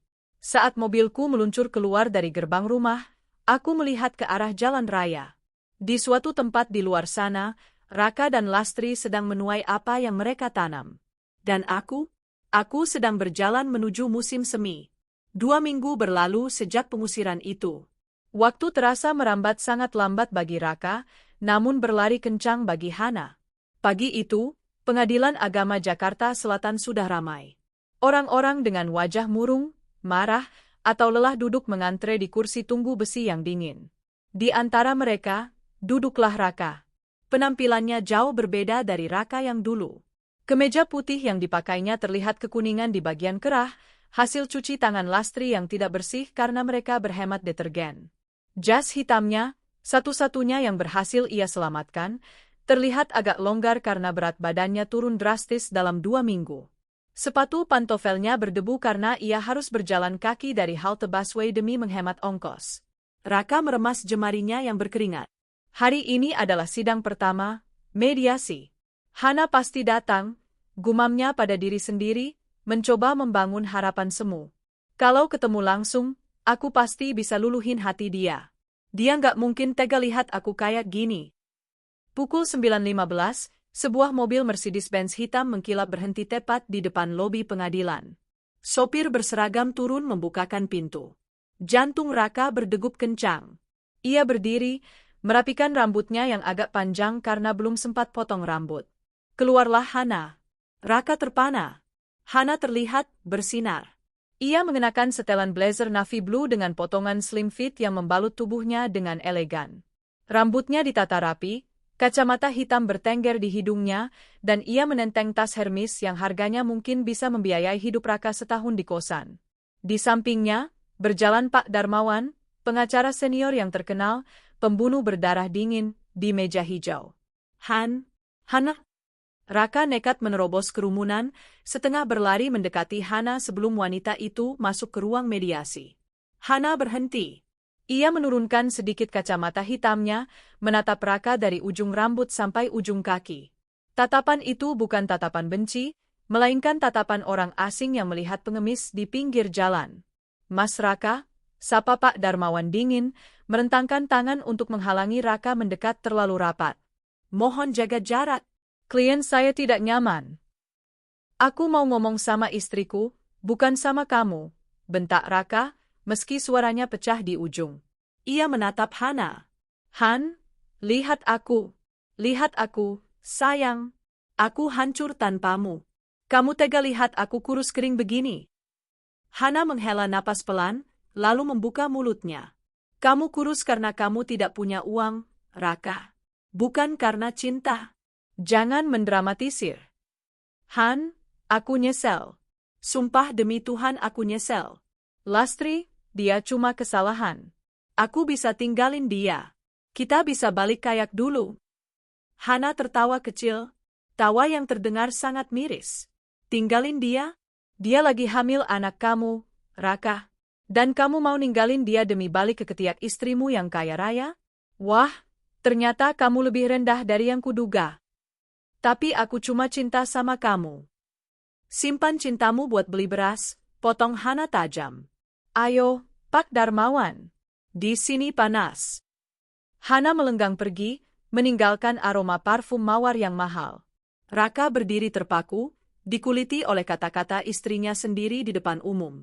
Di dalam ruang mediasi, mediator, seorang hakim parubaya yang bijak, mencoba mendamaikan kedua belah pihak. Itu prosedur wajib. Bapak Raka, Ibu Hana, perceraian itu dibenci Tuhan. Apakah tidak ada setitik pun keinginan untuk rujuk? Mengingat pernikahan sudah berjalan 5 tahun. Masih, Pak. Saya masih mau rujuk, sambar Raka cepat. Saya wilaf, Pak. Saya janji akan perbaiki. Hakim menoleh ke Hana. Bagaimana, Bu Hana? Hana duduk tegak, wajahnya tenang tanpa ekspresi. Tidak ada, Pak Hakim. Suami saya telah melakukan zina berulang kali di rumah saya sendiri dengan pembantu saya, yang kini sedang hamil anak biologisnya. Bagi saya, itu bukan hilaf, itu karakter. Dan saya tidak mau menghabiskan sisa hidup saya dengan pria berkarakter cacat. Hakim terdiam. Alasan itu terlalu telat. Dan untuk harta gono gini, lanjut Hana sambil membuka berkas di depannya, sesuai perjanjian pranikah yang untungnya sempat kami buat, meski Mas Raka mungkin lupa, aset yang diperoleh atas nama masing-masing tetap menjadi milik masing-masing. Rumah, mobil, deposito, semuanya atas nama saya. Mas Raka masuk ke pernikahan ini dengan 0 rupiah, dan dia akan keluar dengan 0 rupiah. Wajah Raka memucat.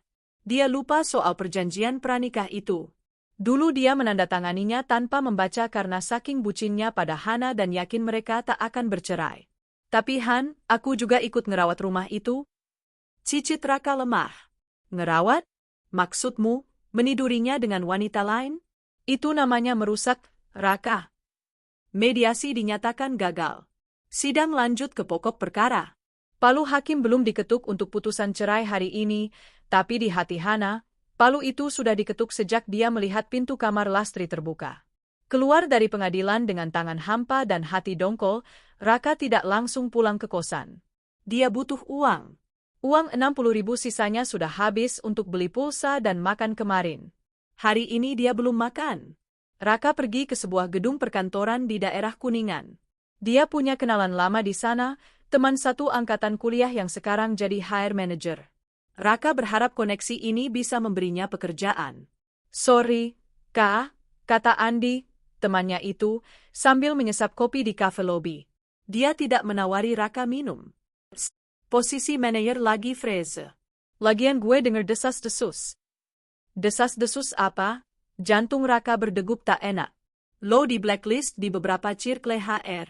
Istri lo, sorry, mantan lo, Hana, dia kan konsultan yang punya jaringan luas.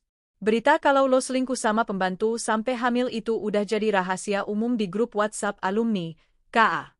Nggak ada perusahaan bona fide yang mau hire manajer dengan integritas moral kayak gitu.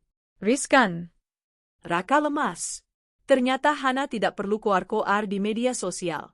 Reputasi Hana yang bersih dan powerful membuat cerita itu menyebar sendiri di kalangan profesional. Karir Raka tamat sebelum dia sempat melamar. Terus gue kerja apa, Andy? Gue butuh duit. Lastri hamil. Andi mengangkat bahu. Coba ganti profesi. Ojek online? Atau ya dagang? Sorry, KA, gue ada meeting. Andi pergi, meninggalkan Raka yang kelaparan dan terhina. Raka pulang ke kosan saat maghrib. Perutnya melilit perih. Maknya kumat lagi. Begitu membuka pintu kamar kos yang pengap, dia disambut oleh Lastri yang sedang menangis. Mas, kok baru pulang? Aku lapar banget. Renget Lastri. Dia berbaring di kasur tipis tanpa spray. Bayinya nendang-nendang terus. Pengen makan sate kambing, Mas. Sate kambing gundulmu, bentak Raka emosi. Dia melempar jasnya ke lantai. Aku aja seharian cuma minum air keran masjid. Kamu minta sate kambing? Lastri bangkit duduk, matanya sembab.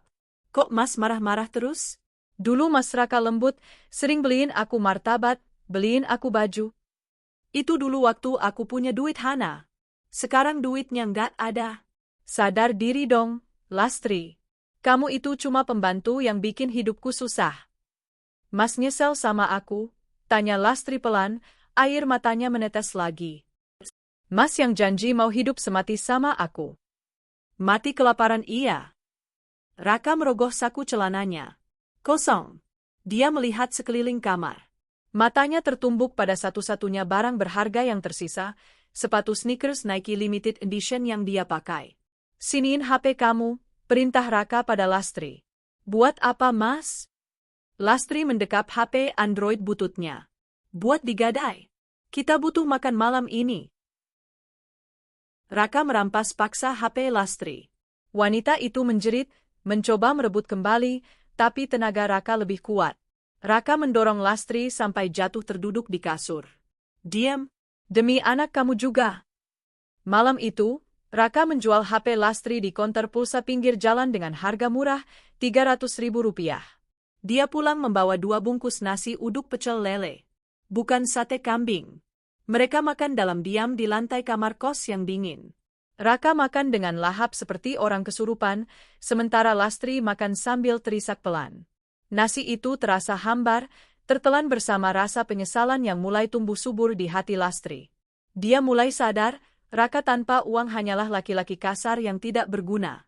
Dan dia terjebak bersamanya, mengandung anaknya, di sebuah kamar sempit tanpa masa depan.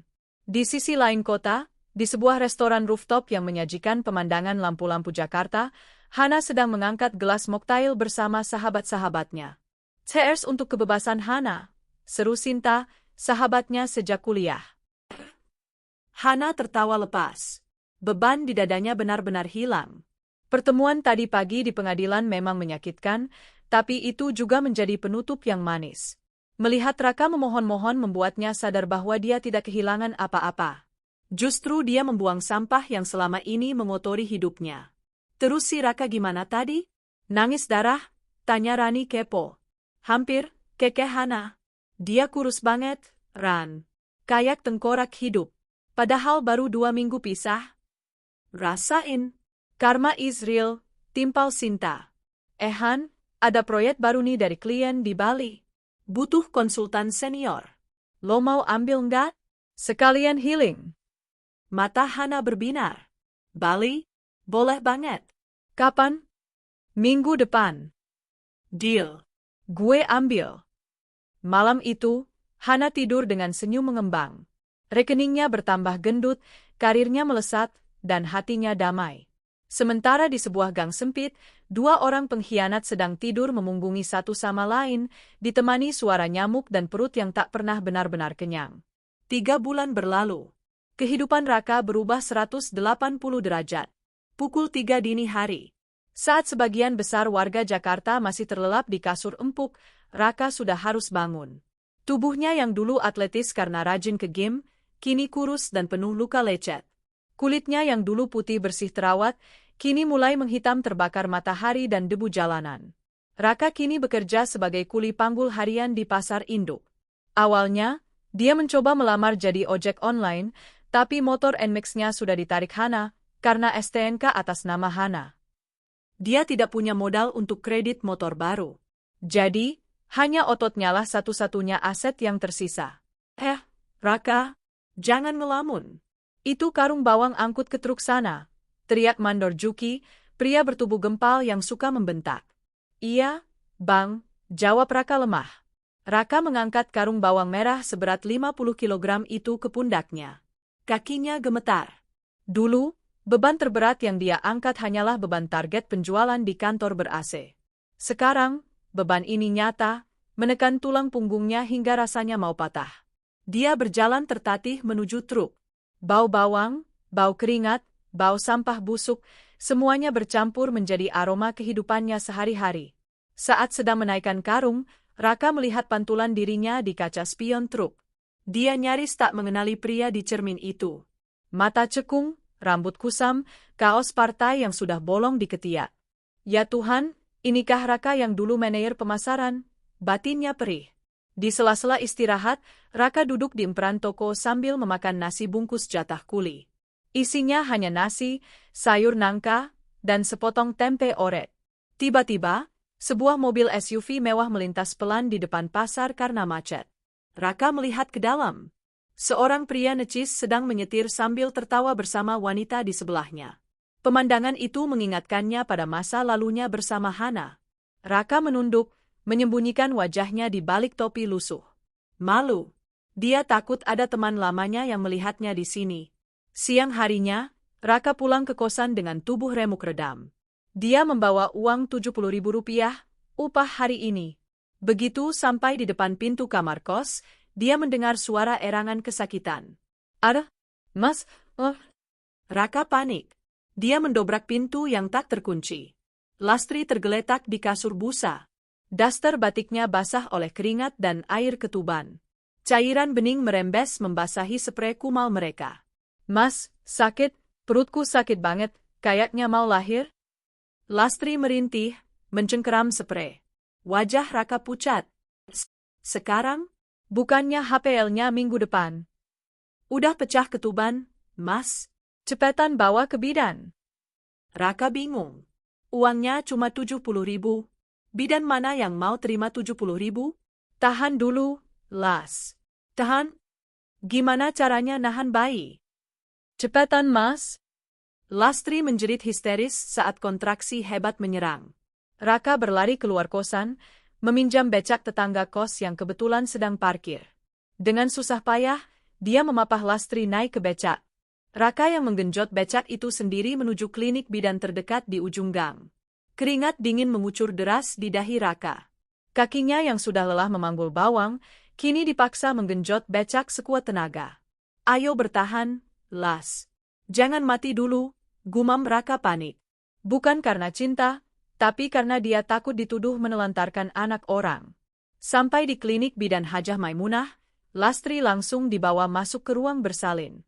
Raka menunggu di luar dengan gelisah. 5 menit kemudian, asisten bidan keluar. Pak, istrinya pembukaannya lambat tapi ketubannya sudah kering. Harus segera ditindak atau dirujuk. Bapak siapin biaya persalinan normal di sini sekitar 1,5 juta. Kalau harus dirujuk ke RS bisa lebih mahal. 1,5 juta. Raka lemas. Bu, uang saya cuma 70.000. Asisten bidan itu menatap prihatin tapi tegas. Waduh, Pak. Ini obat-obatan mahal. Infus, jahit, vitamin. Coba Bapak cari pinjaman dulu. Kasihan ibunya dan bayinya. Raka terduduk di kursi tunggu. Pinjam ke siapa? Teman-temannya sudah memblokir nomornya. Keluarganya di kampung sudah dia kecewakan, mereka tahu kasus perselingkuhannya dari gosip tetangga. Hana, satu-satunya orang yang punya uang. Dengan tangan gemetar, Raka meminjam HP asisten bidan, karena HP-nya sendiri HP jadul tanpa internet. Dia mencoba menelepon Hana lewat WhatsApp. Beding, Jantung Raka berdegup kencang. Angkat Han, tolong angkat, ini soal nyawa. Panggilan ditolak. Raka mencoba lagi. Ditolak lagi. Lalu diblokir. Raka banting setir. Dia teringat satu benda terakhir yang masih menempel di jarinya. Cincin kawin. Cincin emas putih dengan grafir nama Hana di dalamnya. Dia belum menjualnya karena cincin itu terlalu kecil nilainya jika dijual di pedagang emas pinggir jalan, karena tanpa suratnya dipegang Hana. Tapi sekarang dia tidak punya pilihan. Raka berlari ke toko emas di pasar depan gang. Ko, tolong beli cincin ini. Emas asli. Ada namanya. Raka menyodorkan cincin itu dengan napas ngos-ngosan. Pemilik toko meneliti sebentar. Nggak ada surat, potong 50%. Saya cuma berani ambil 800.000. Ini model lama. 800.000? Tapi belinya dulu 5 juta. Ko? Ya itu kan dulu. Lu mau nggak? Kalau nggak mau ya udah. Raka mengepalkan tangan. Ya udah, Ko. Saya ambil. Uang 800.000 di tangan. Masih kurang 700.000. Raka akhirnya menggadaikan KTP aslinya pada rentenir keliling yang mangkal di pasar.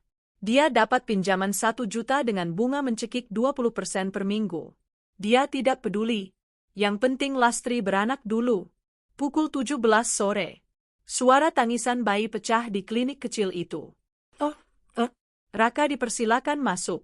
Di sana, di atas ranjang besi, Lastri terbaring lemah dengan wajah pucat pasi. Di sampingnya, tergolek bayi mungil berwarna kemerahan yang dibedong kain flanel kasar. Selamat ya Pak, anaknya laki-laki. Sehat, walau agak kecil beratnya, cuma 2,4 kilogram. Kurang gizi ibunya kayaknya, kata Bu Bidan menyindir halus. Raka mendekat. Dia menatap bayi itu. Anak laki-laki. Seharusnya ini momen paling bahagia bagi seorang ayah. Tapi Raka tidak merasakan getaran itu. Dia melihat bayi itu, dan yang dia lihat adalah wajah kemiskinan. Bayi ini adalah alasan kenapa dia diusir dari rumah mewah. Bayi ini adalah alasan kenapa karirnya hancur. Bayi ini adalah alasan kenapa dia jadi kuli panggul. Mirip siapa, Mas? Tanya Lastri lemah, mencoba tersenyum. Raka menatap datar. Mirip nasib kita. Buruk. Senyum Lastri lenyap seketika.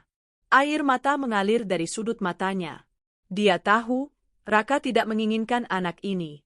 Anak ini lahir dari nafsu, bukan cinta, dan kini disambut dengan penyesalan.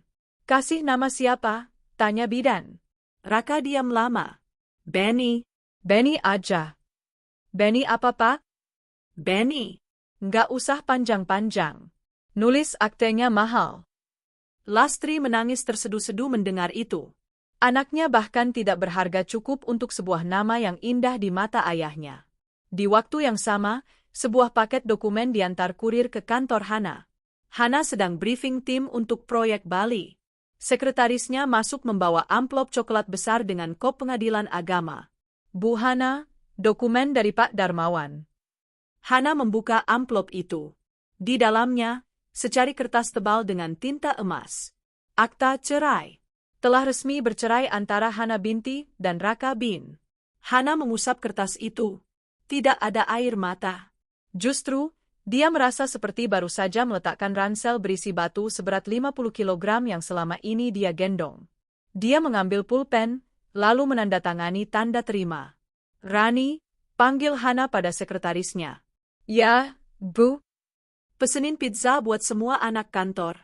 Hari ini saya traktir. Kita rayakan My Independence Day. Siap, Bu. Wah, selamat ya, Bu. Hana tersenyum lebar. Dia berjalan ke jendela kaca ruangannya di lantai 20. Dia melihat ke bawah, ke arah jalanan Jakarta yang macet. Dia membayangkan Raka. Semoga kamu bahagia dengan pilihanmu, Raka. Karena aku sangat bahagia dengan pilihanku. Sore itu, dua nasib bergerak ke arah yang berlawanan.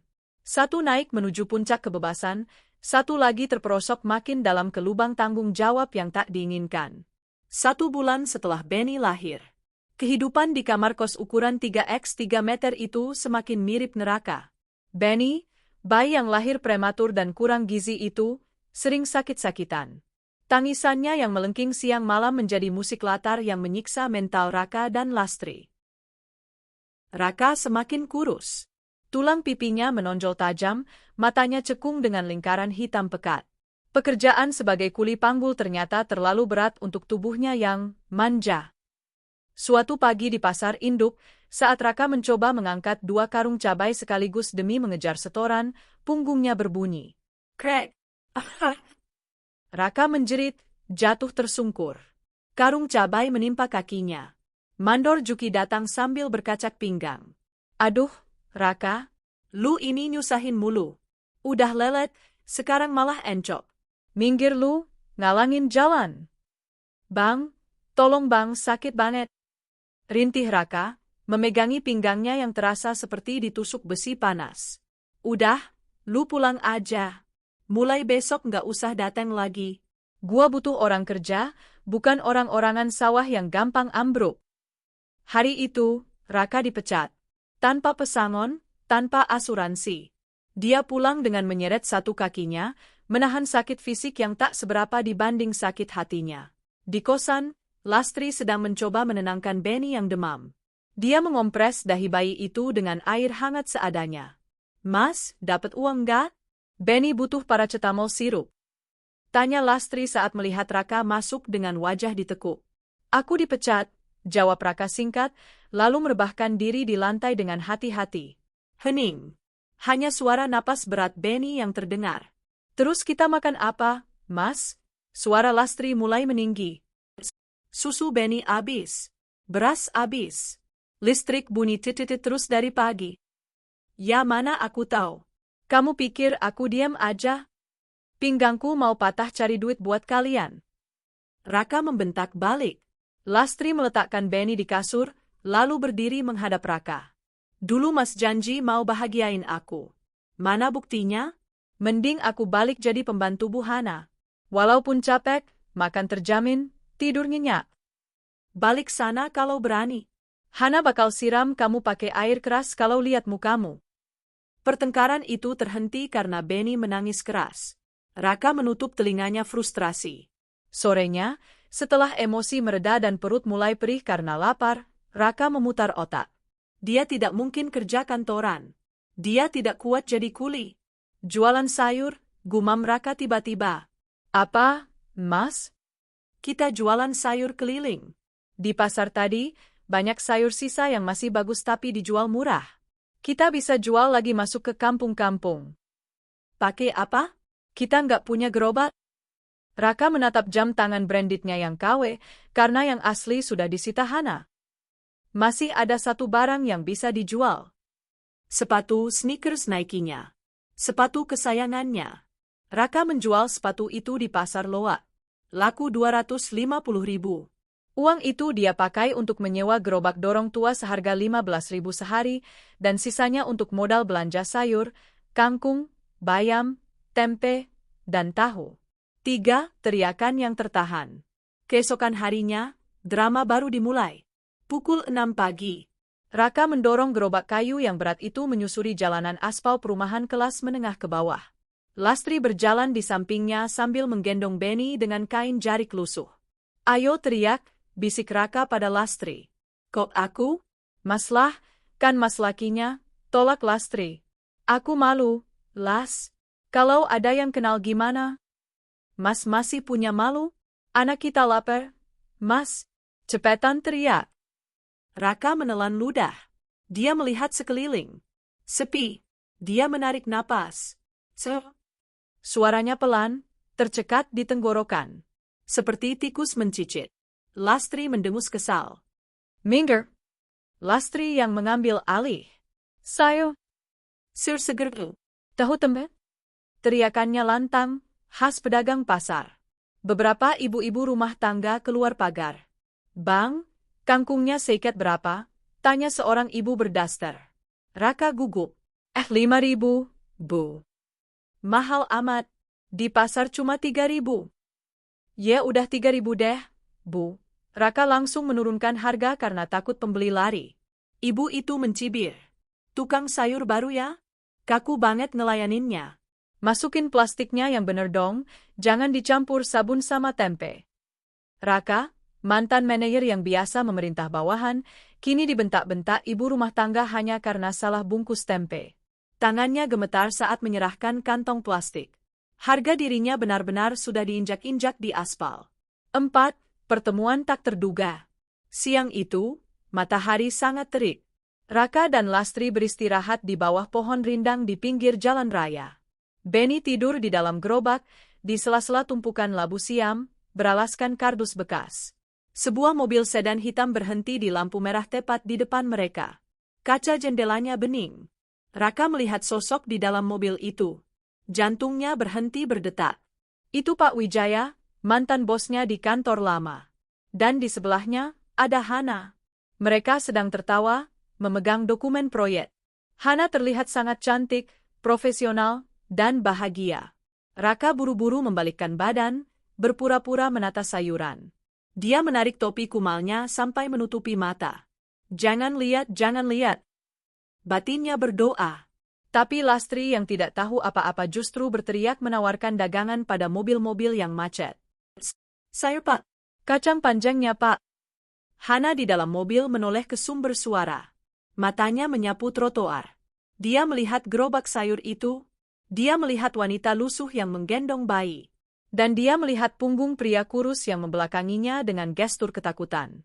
Mata Hana menyipit. Dia mengenali punggung itu.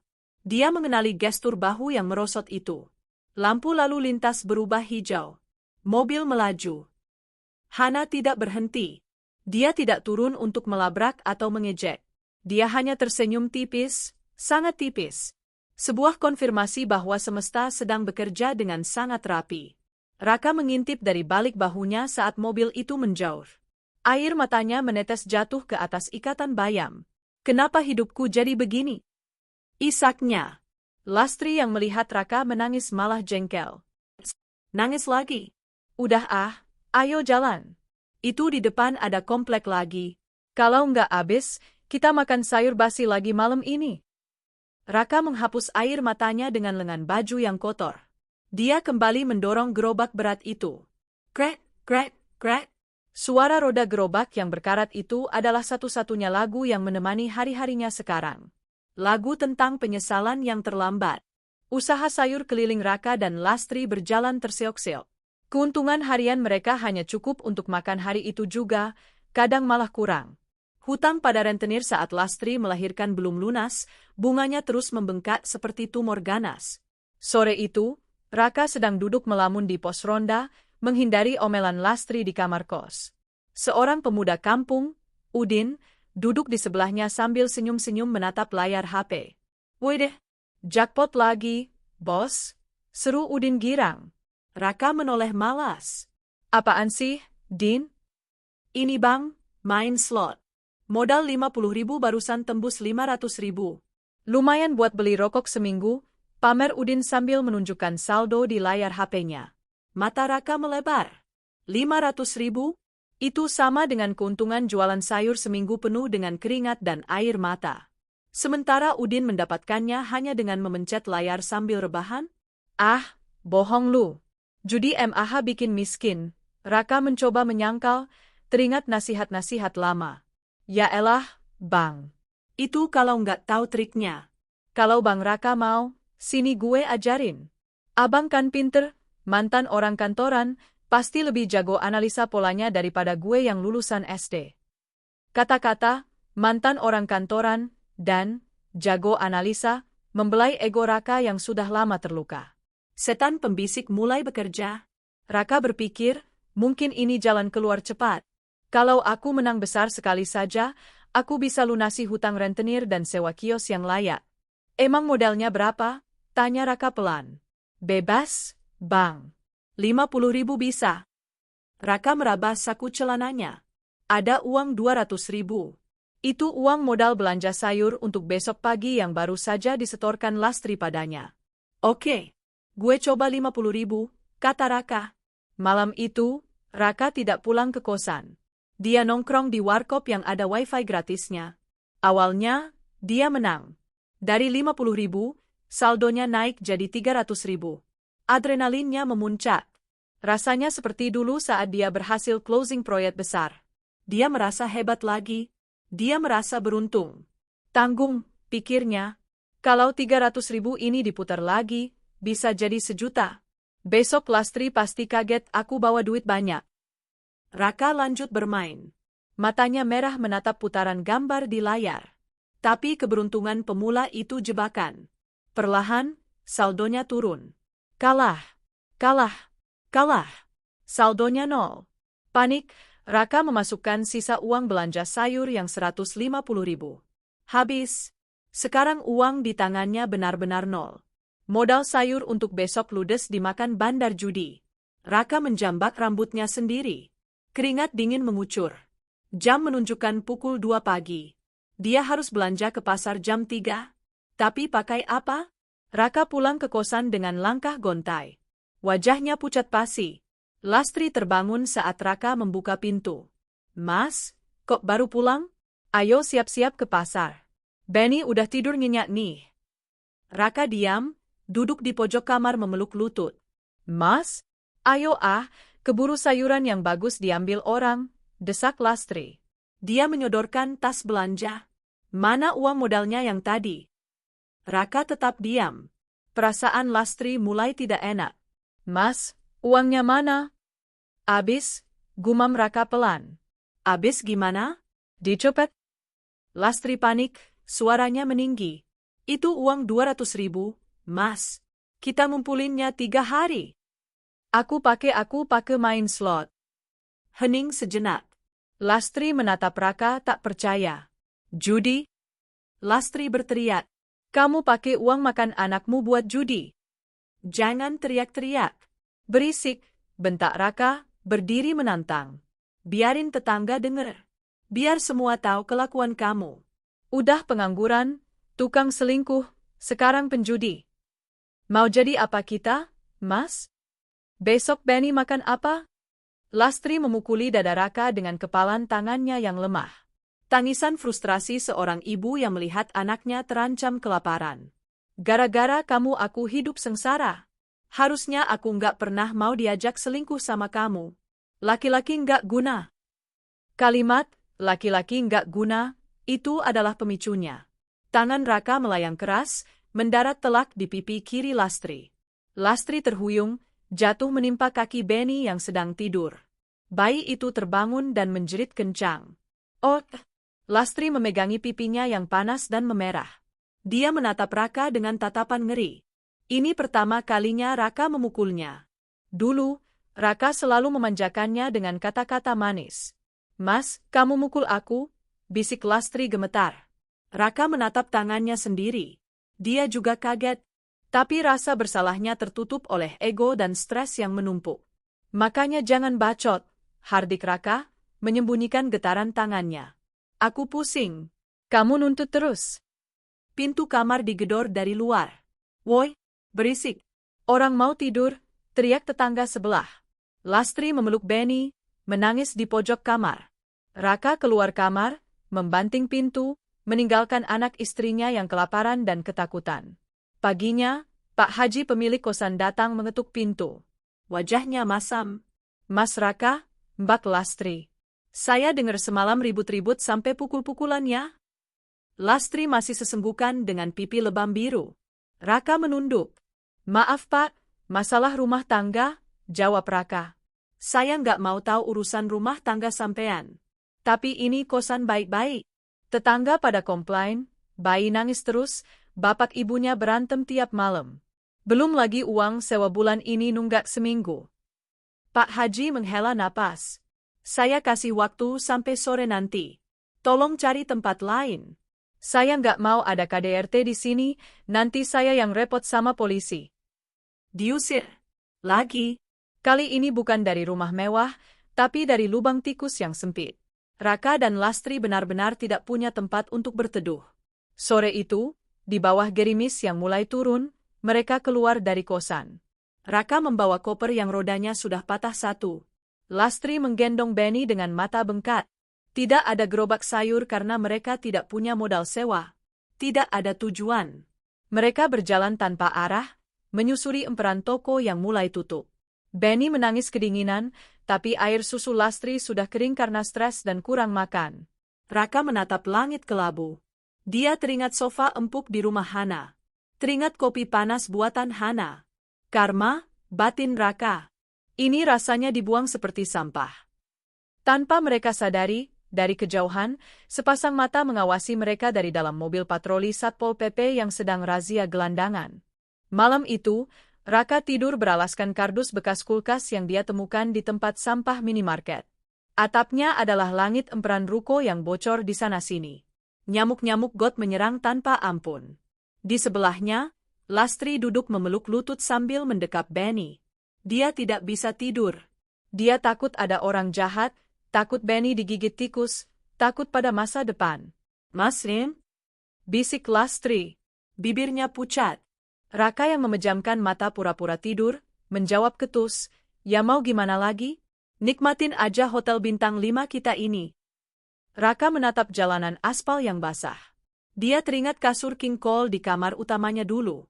Teringat selimut bed cover tebal yang wangi molto. Sekarang, bantalnya adalah tas berisi baju kotor.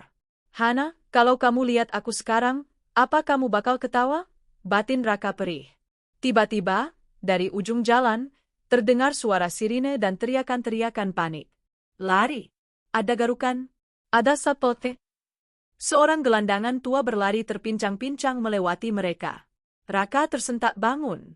Jantungnya berdegup kencang. Dia melihat lampu strobo biru berkedip-kedip mendekat.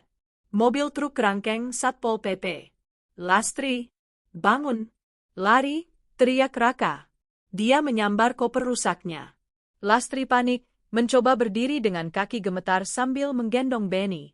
Tapi tubuhnya yang lemah karena kurang makan membuatnya lambat. Mas tungguin, jerit Lastri saat Raka sudah berlari duluan meninggalkannya. Raka menoleh ke belakang. Dia melihat Lastri tertinggal jauh. Ego pengecutnya berbisik, tinggalin aja, biar kamu selamat. Tapi nuraninya, atau mungkin rasa takut dicap lebih buruk lagi, menahannya.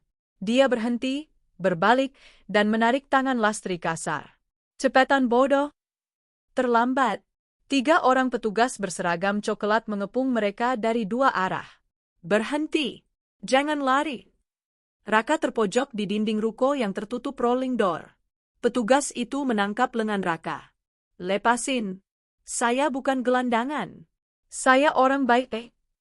Raka memberontak, berteriak dengan sisa-sisa arogansinya. Orang baik-baik kok tidur di emperan? Udah, naik truk, bentak petugas itu. Lastri menangis histeris saat petugas lain memegang lengannya. Benny terbangun dan melengkingkan tangis ketakutan. Malam itu, Raka dan Lastri digiring naik ke atas truk terbuka berjeruji besi. Di dalam sana sudah ada belasan orang lain, pengamen, pengemis, dan orang dengan gangguan jiwa, ODGJ, yang tertawa-tawa sendiri. Raka duduk di pojok truk, menutupi wajahnya dengan tangan. Bau keringat dan air seni di truk itu menyengat. Dia merasa sehina-hinanya manusia. Mantan manajer pemasaran, kini satu sel dengan orang gila di truk Satpol PP. Truk membawa mereka ke panti sosial di daerah Kedoya. Gedung tua dengan tembok tinggi dan kawat berduri. Begitu turun, mereka didata. Nama? Tanya petugas administrasi dengan nada bosan. Raka? Prasetya? Jawab Raka pelan. Pekerjaan? Raka diam lama. Tidak ada. Petugas itu menulis, PMKS, penyandang masalah kesejahteraan sosial, gelandangan.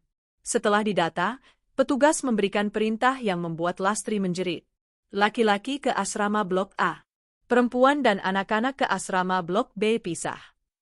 Nggak mau, Pak. Saya mau sama suami saya. Lastri memeluk lengan Raka erat. Aturannya begitu, Bu. Di sini bukan hotel. Harus dipisah biar tertib. Petugas menarik paksa Lastri. Mas Raka? Mas jangan tinggalin aku, teriak Lastri saat diseret menjauh. Raka hanya diam menatap Lastri dibawa pergi. Anehnya, ada sedikit rasa lega di hatinya. Akhirnya dia terbebas dari tangisan Benny dan rengekan Lastri, walau hanya sementara. Malam itu, Raka tidur di bangsal besar berisi 50 velvet, kasur lipat tentara, berjejer. Di sampingnya, seorang kakek tua batuk-batuk berdahak sepanjang malam.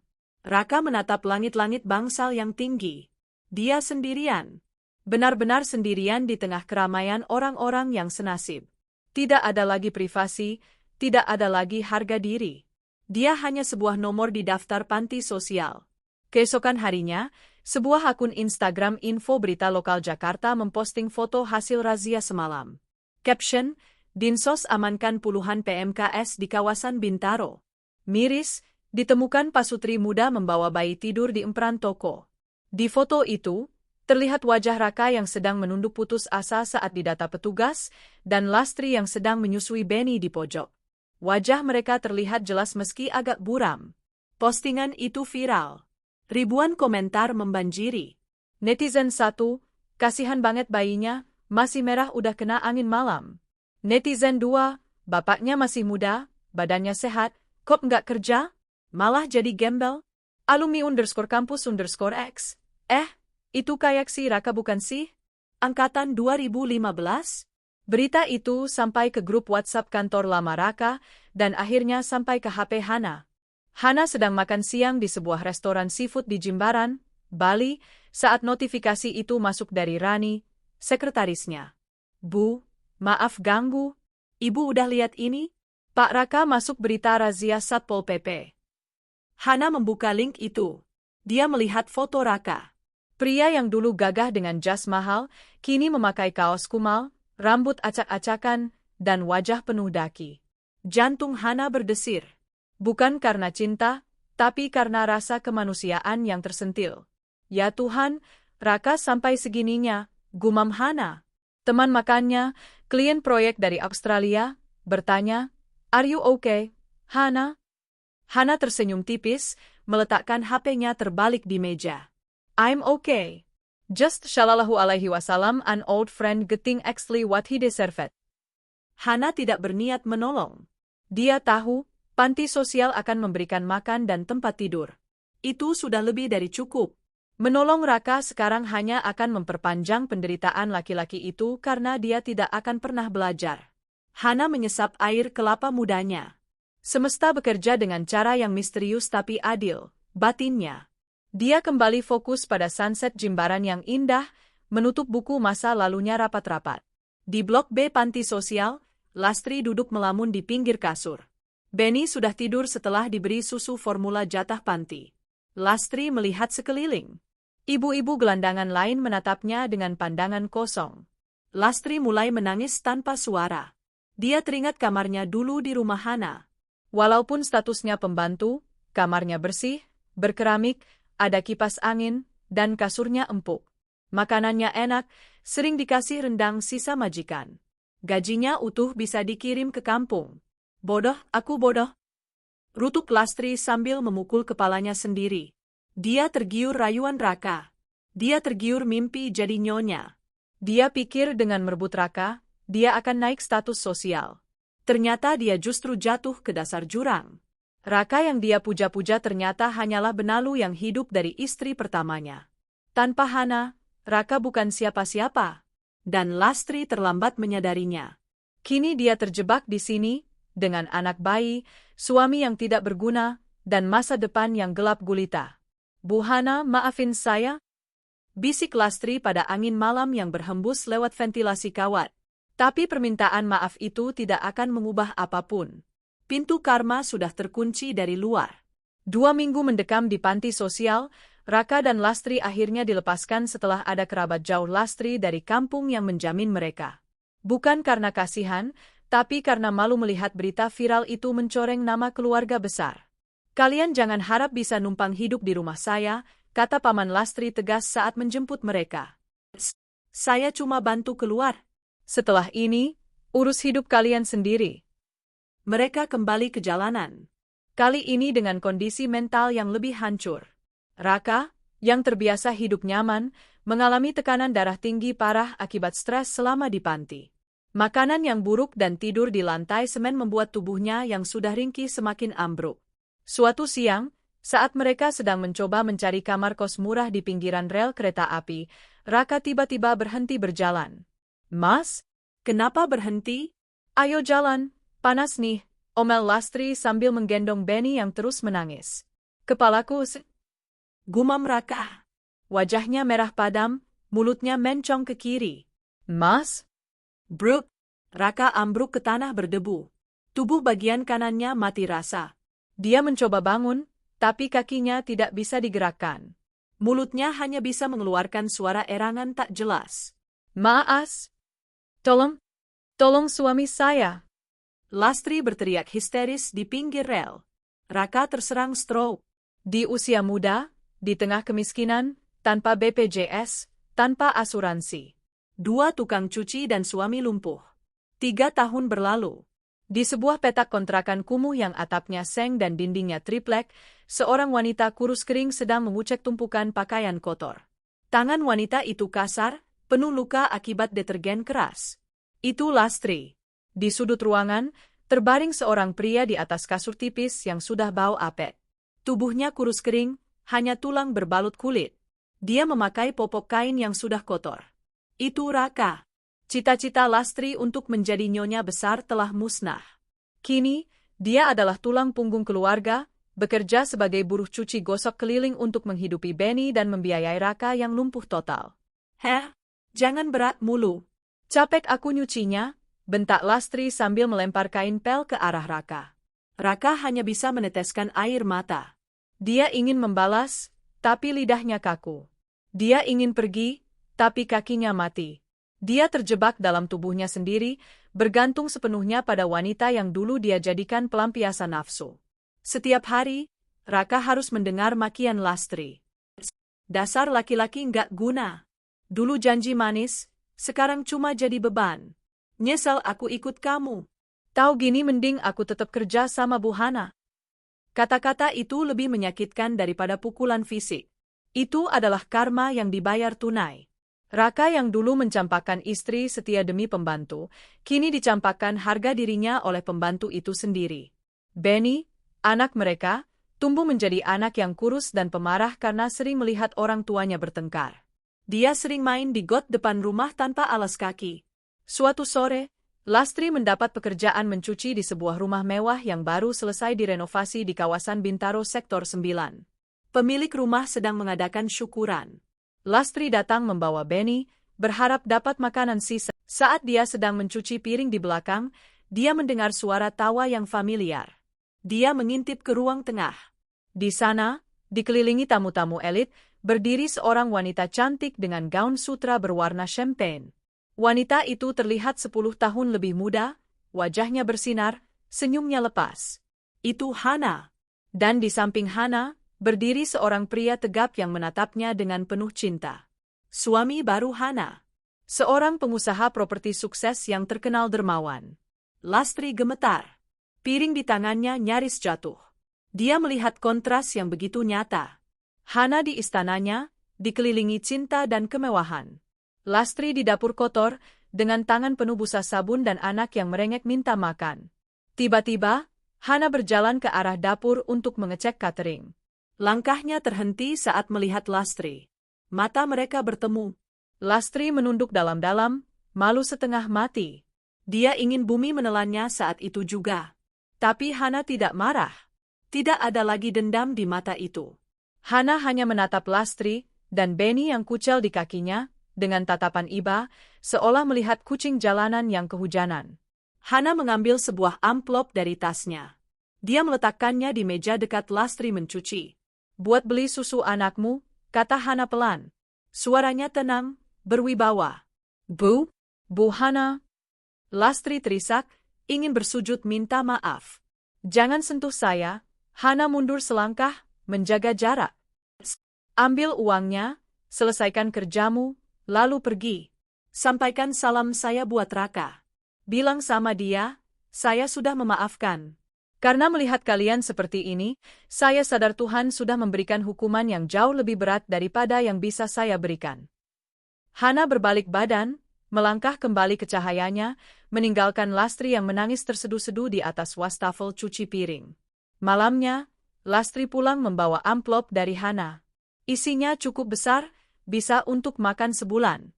Dia menceritakan pertemuan itu pada Raka sambil menyuapkan nasi aking, nasi sisa yang dikeringkan. Bu Hana, dia udah nikah lagi, Mas. Suaminya ganteng, kaya. Dia kelihatan bahagia banget. Dia kasih ini buat Benny.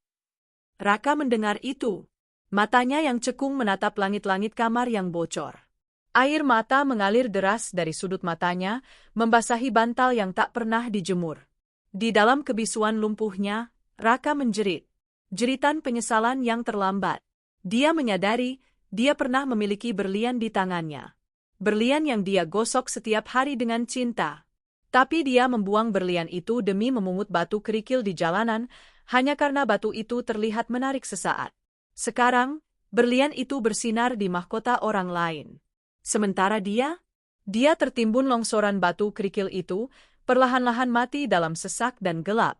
Di luar, hujan turun deras, menyamarkan isak tangis di gubuk reot itu.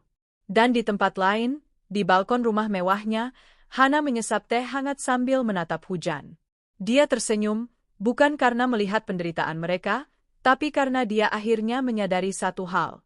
Kebahagiaan terbaik adalah ketika kita berhenti menoleh ke belakang dan membiarkan karma menyelesaikan sisanya.